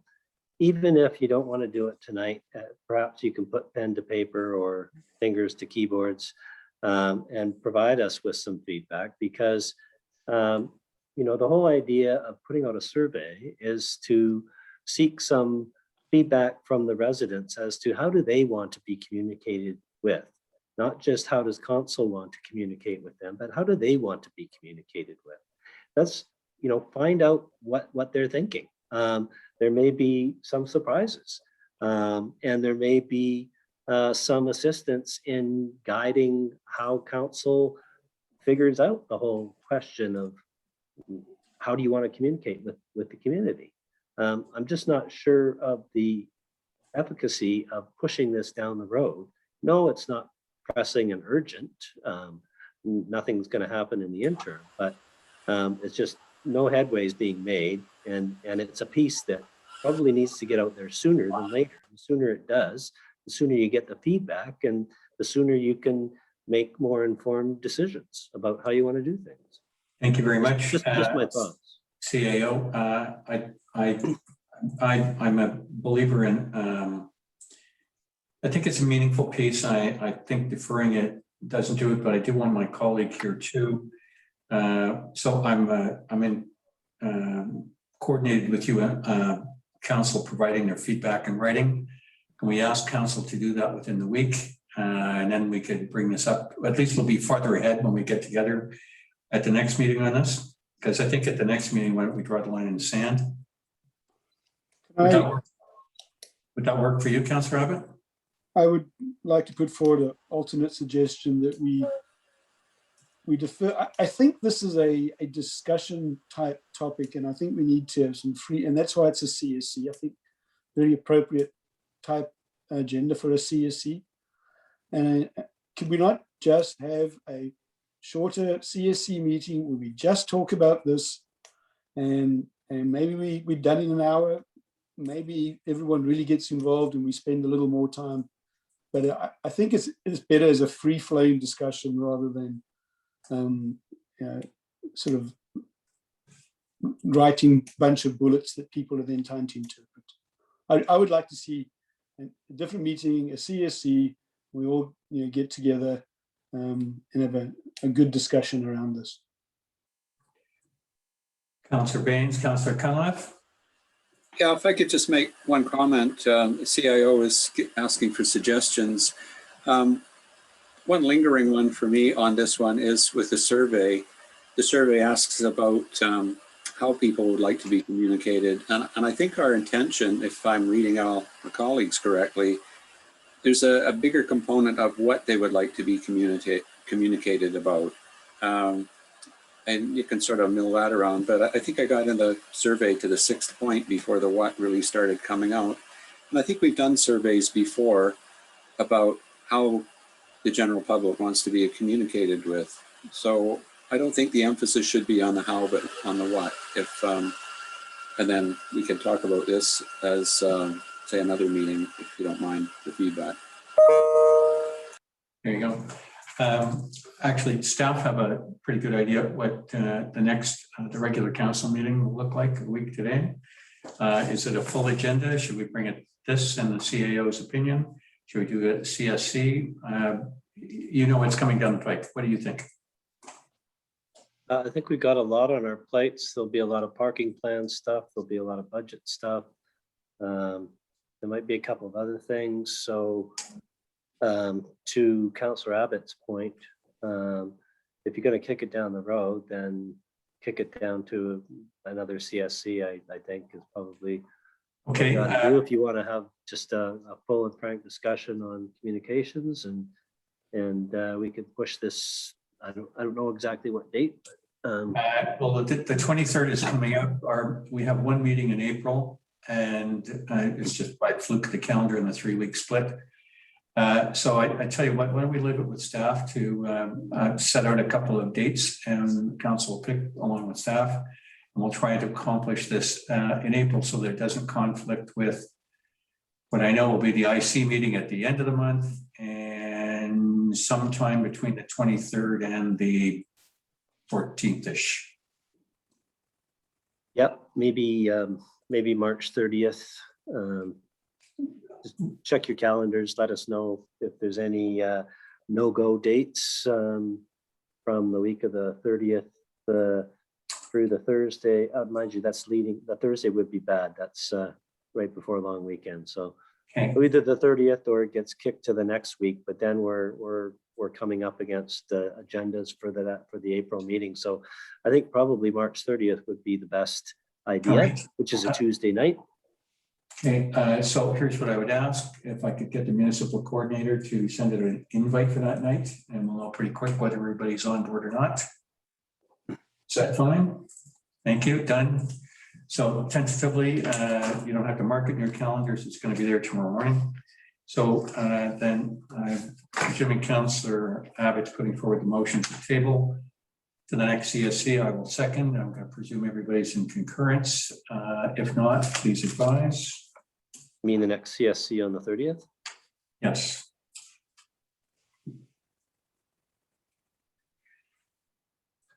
Okay, no disagreement, so presume concurred. So which brings us to item 4, the staff piece, which is the parking fines, which is on page 51 of your agenda.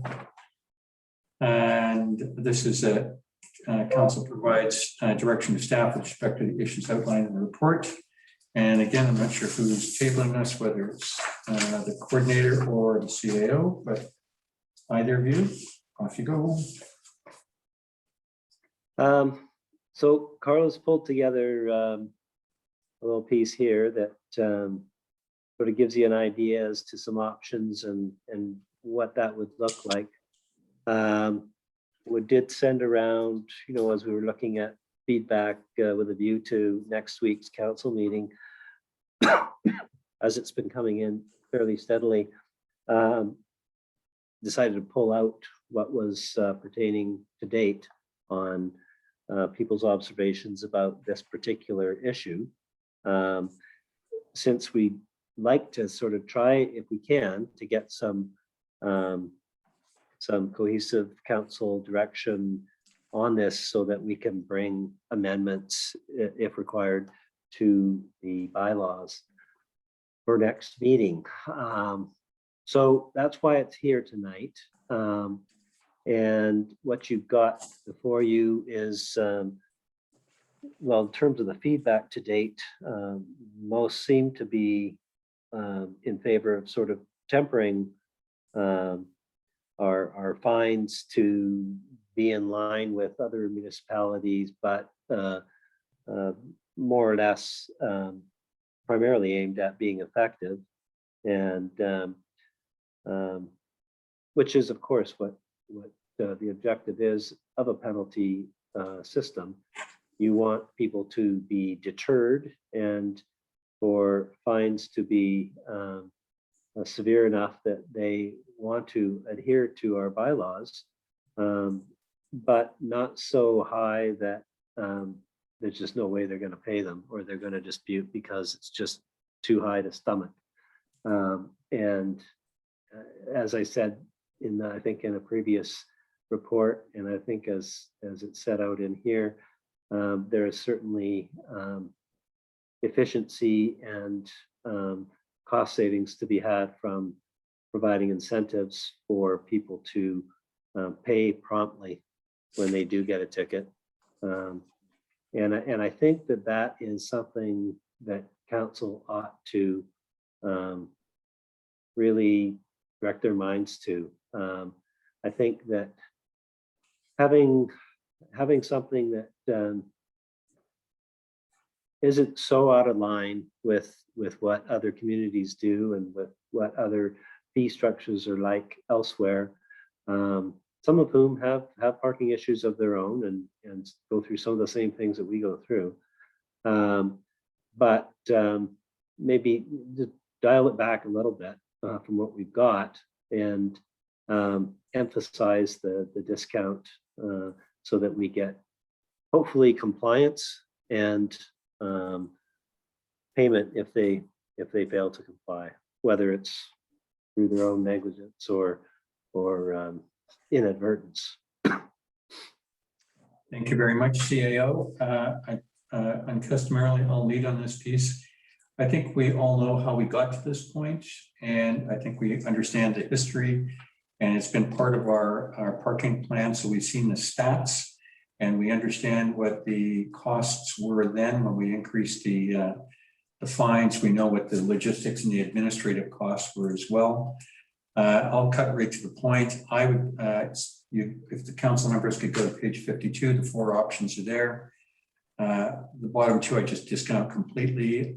Number 1 is the most simple one, and the numbers resonate with me. I would be, if I was to give direction to staff, it would be that I would be fine with implementation of option number 1. And I'll go through the councillors. Councillor Cunliffe.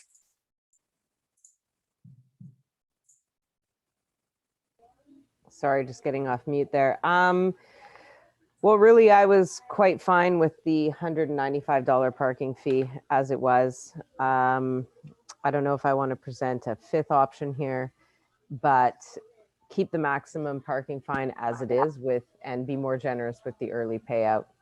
Cut the early payout to 50%. But I do believe that the larger number of $195 sends the message that we're not kidding and we are serious, and we do want people to respect our municipality. So it's my initial thoughts at this point. So if I'm just quickly going through, so and CAO, so what Councillor Cunliffe has described would be option number 4, substantially keeping the 195, but if it was paid early, it'd be discounted to $100. Is that your suggestion, Councillor Cunliffe? Yet you could make it $99.50 if that's a more palatable number for people. Well, let's get our numbers lined up here with the councillors. So thank you very much, Councillor Bain, and then Councillor Abbott. Well, I'm not going to dicker over the numbers, but the principle here is the key for me. And I think Councillor Cunliffe identified a feeling of a lot of the people in the community, and as that is that we want to be taken seriously, that you don't park where you're not allowed to park. And we had such an influx of people last time. I think they've got the message now, and we should keep it on. The concession of having a higher discount rate for early payment, yeah, that's appealing. But I think another concession, as I mentioned in the last meeting, was you keep the numbers high for the most egregious fines, like parking in front of a hydrant, cul-de-sac, or blocking driveways.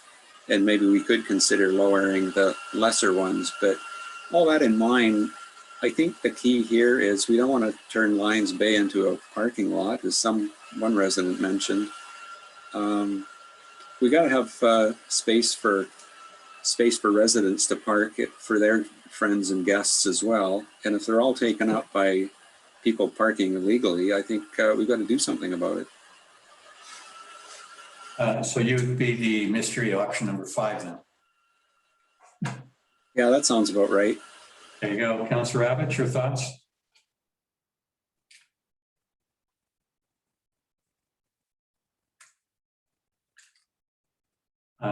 Councillor Abbott, your video went off. You're still muted.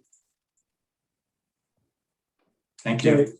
Sorry. Okay. Yeah. The other meeting popped up and blocked my buttons.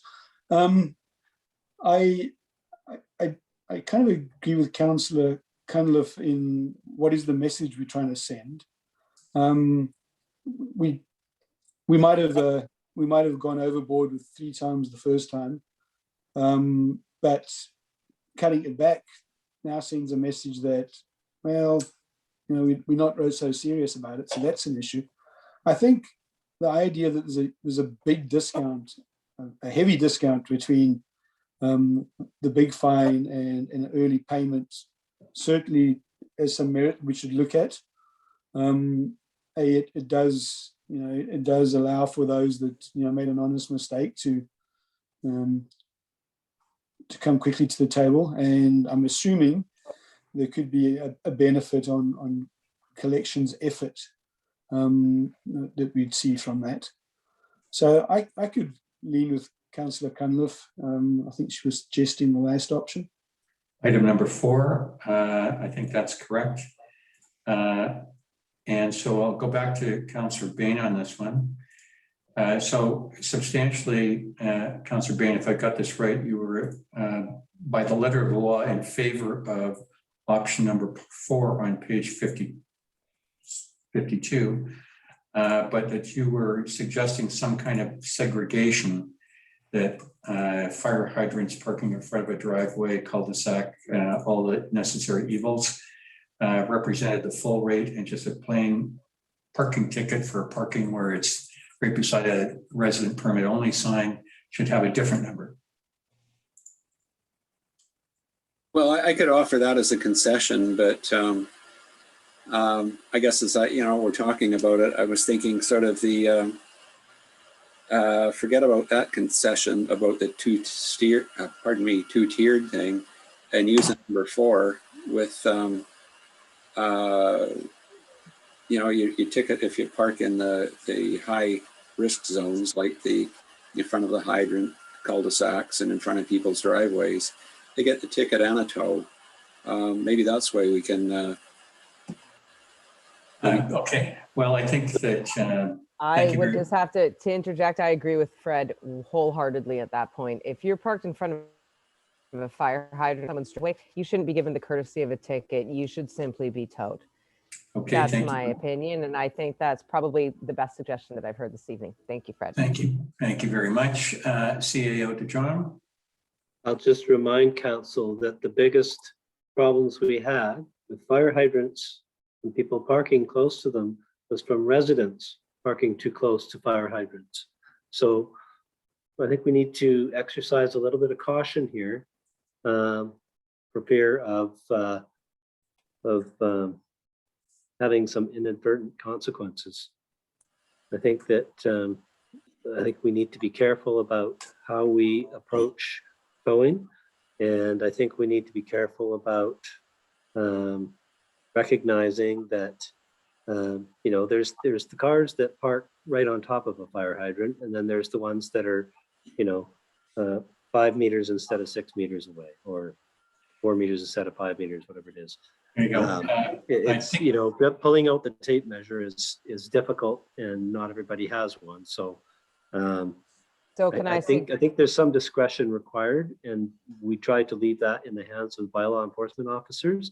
We're pretty good at doing that. I would agree, and I would say that if there is a Lions Bay parking permit in the window of one of those vehicles that may be within a 6 or 18-inch non-compliance with parking in front of a fire hydrant, I believe our BAOs would have the discretion to be able to differentiate between a resident parking a little too close and somebody blatantly parking in front of a fire hydrant. So if you park in the city of Vancouver in front of a fire hydrant, whether you live there or not, you are going to get towed. An education piece to the residents may be our best move at this point, but I just think that if you're not following the rules, they're pretty clearly laid out. This is a consequence and people need to expect the consequence.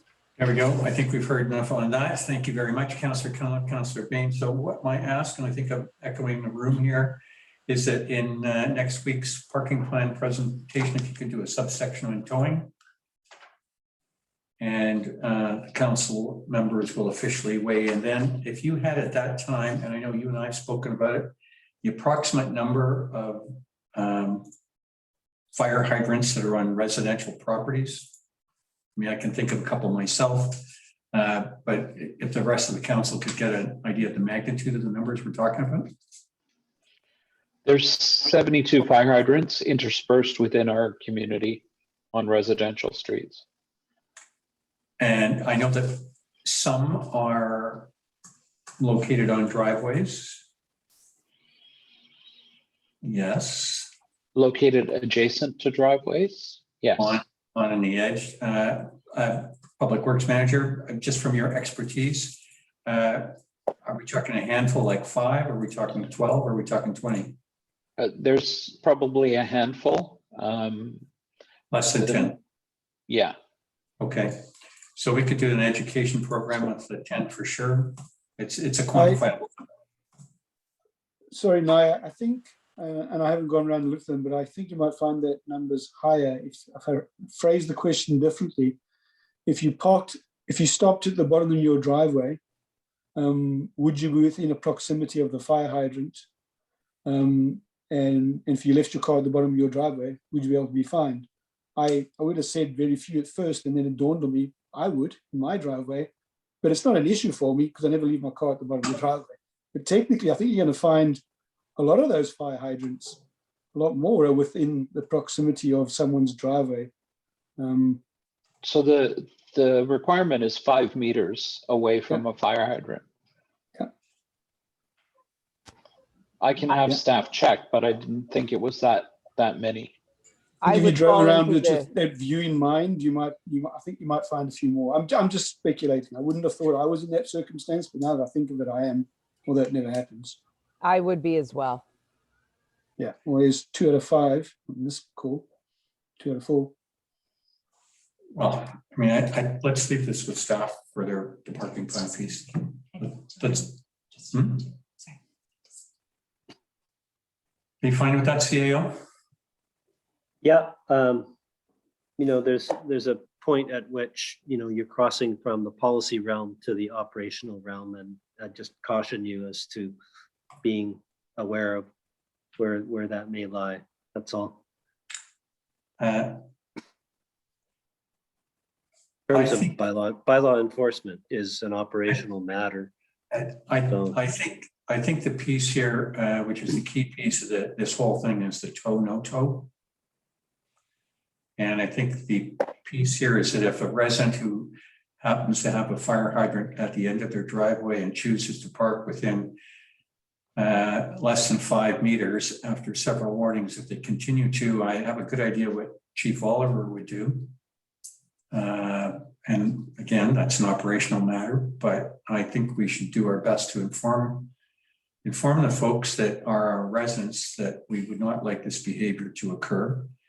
And for those who are non-residents to do it, I think council sending a message on towing.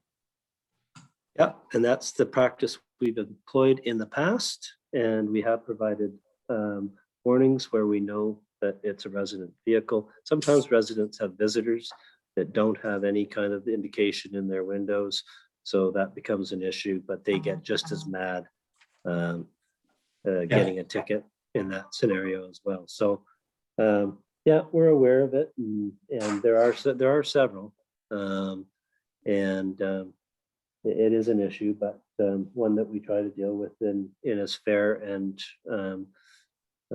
reasonable a way as we can. Thank you very much.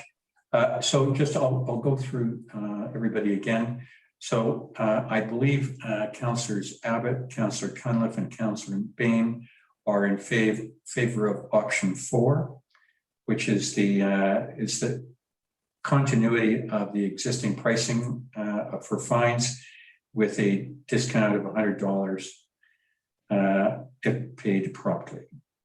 So to my colleagues, is that my understanding of where your recommendation is? Correct. Councillor Bain, thank you. Councillor Abbott, is that an aye? Yes, thank you. I'll go ahead with that. Thank you very much. Staff has got your direction on this. Thank you very much. And that concludes that piece. Which brings to the Sunday reporting. The mayor has now. Council members, anything to report?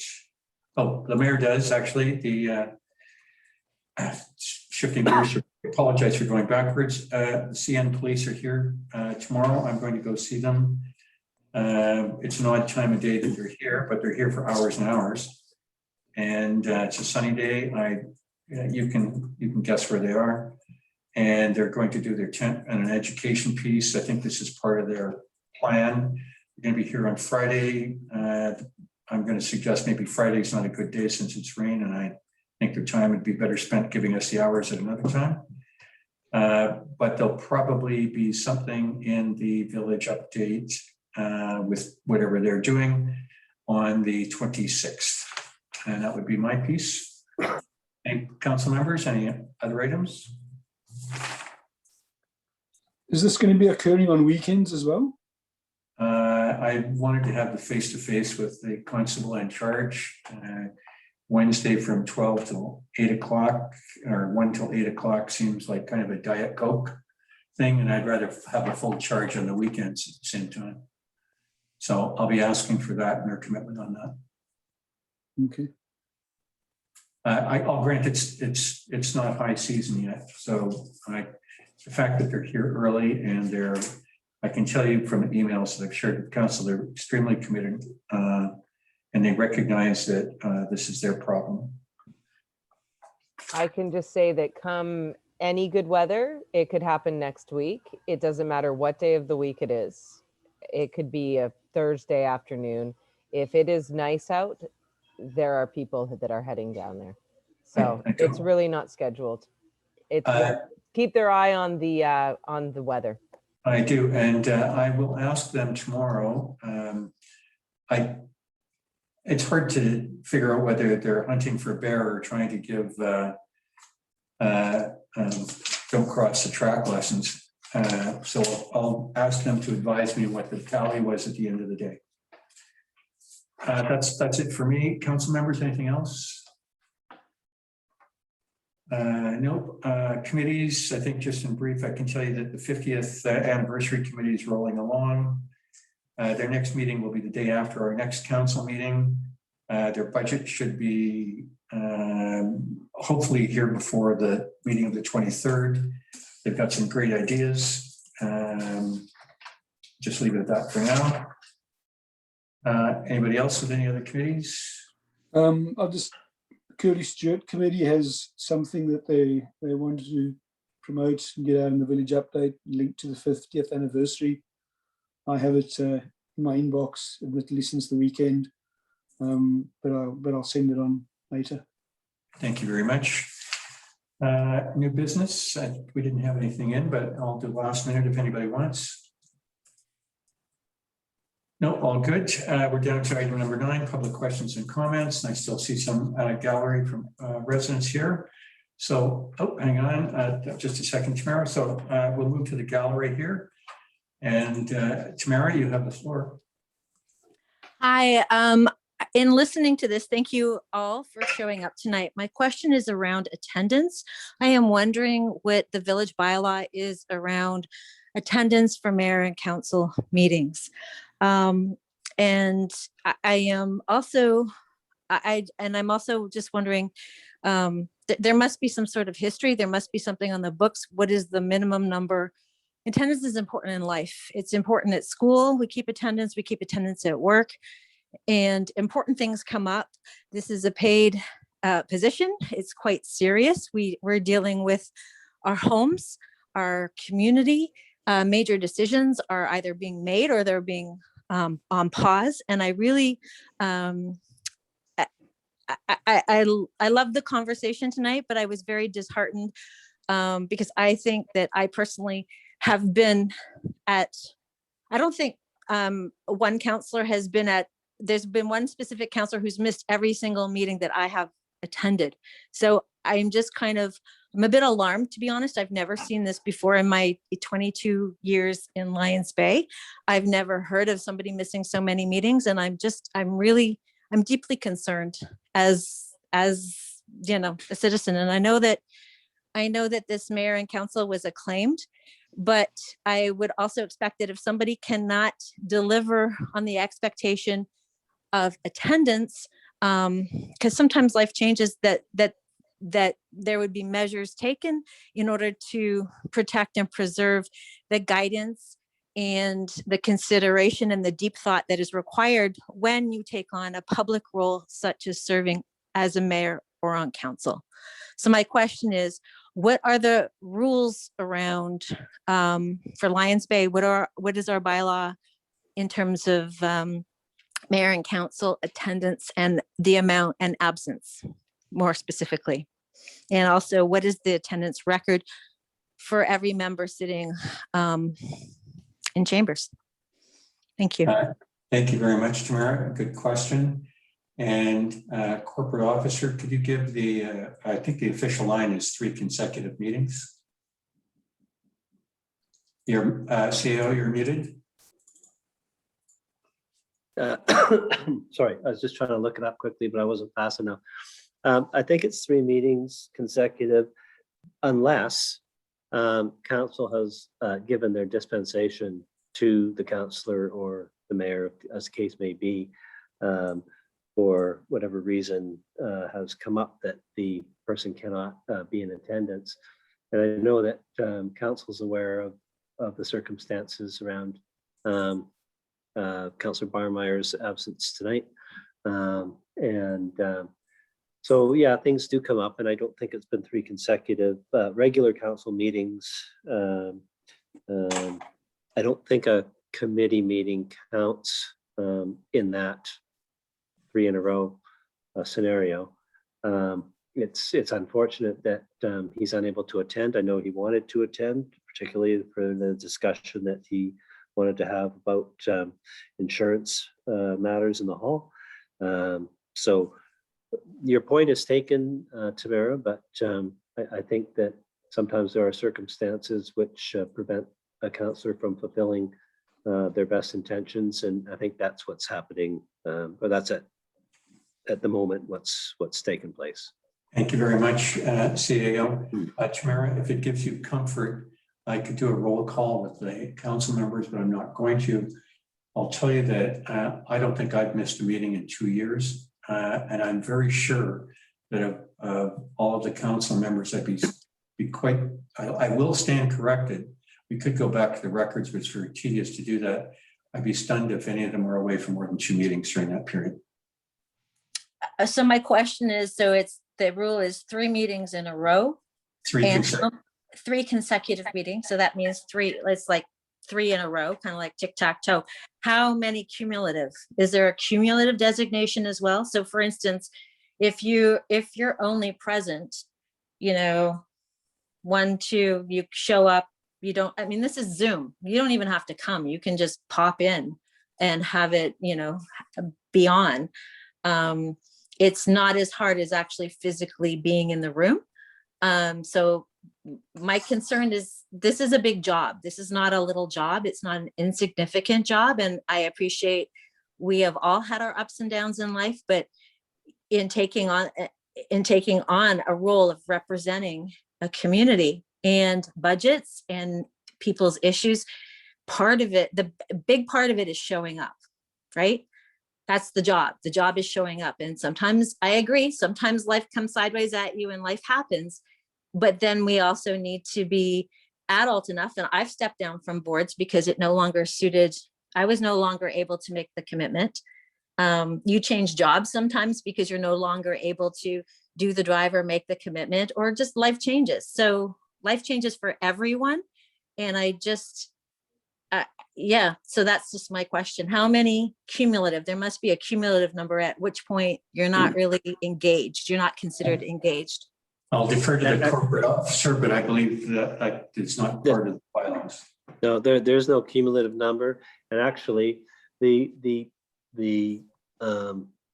consequences were previously that the salary pertinent to the period in question was not payable.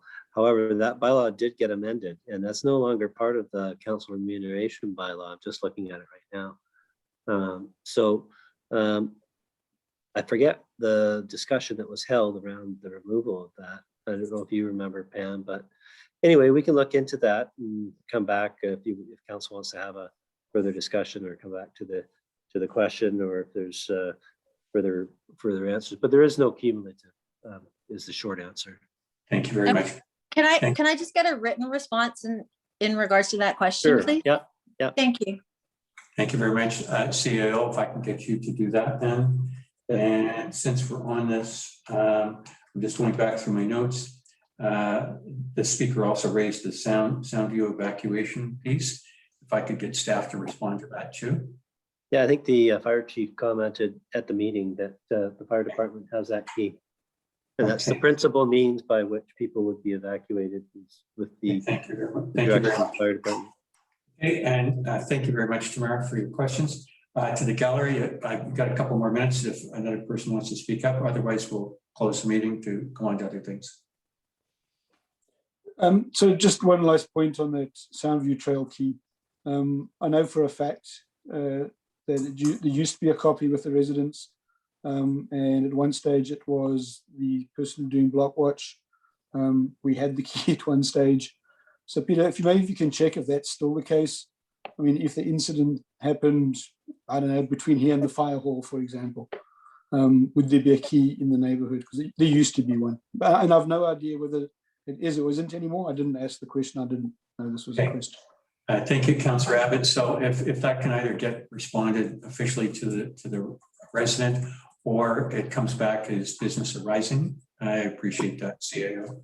Mm-hmm. Thank you very much. There is no further movement on the gallery to speak, so I will close the council meeting, and the proposed topics for discussion in the absence of the public are citizens awards. Unless there is anybody within the council or staff that has another topic that should be deemed to go into in camera, and for the reasons why. There being none, the sole purpose of being in camera is for the Citizens Award, and that the meeting be closed to the public on the basis of matters to be considered under the following sections of the community charter, and that's section 91, subsection A. Council does not anticipate reconvening the open meeting for any purpose other than to adjourn the meeting generally. I'll put forward that as a motion to go to close. Can I have a second? Thank you very much. All those in favor, please say yes. Yes. Yes. Thank you very much. Okay, the meeting will be closed to the public then, and we'll adjourn. And for the council members and staff, we're going to a different site. Thank you. So we'll see everybody shortly. Thank you.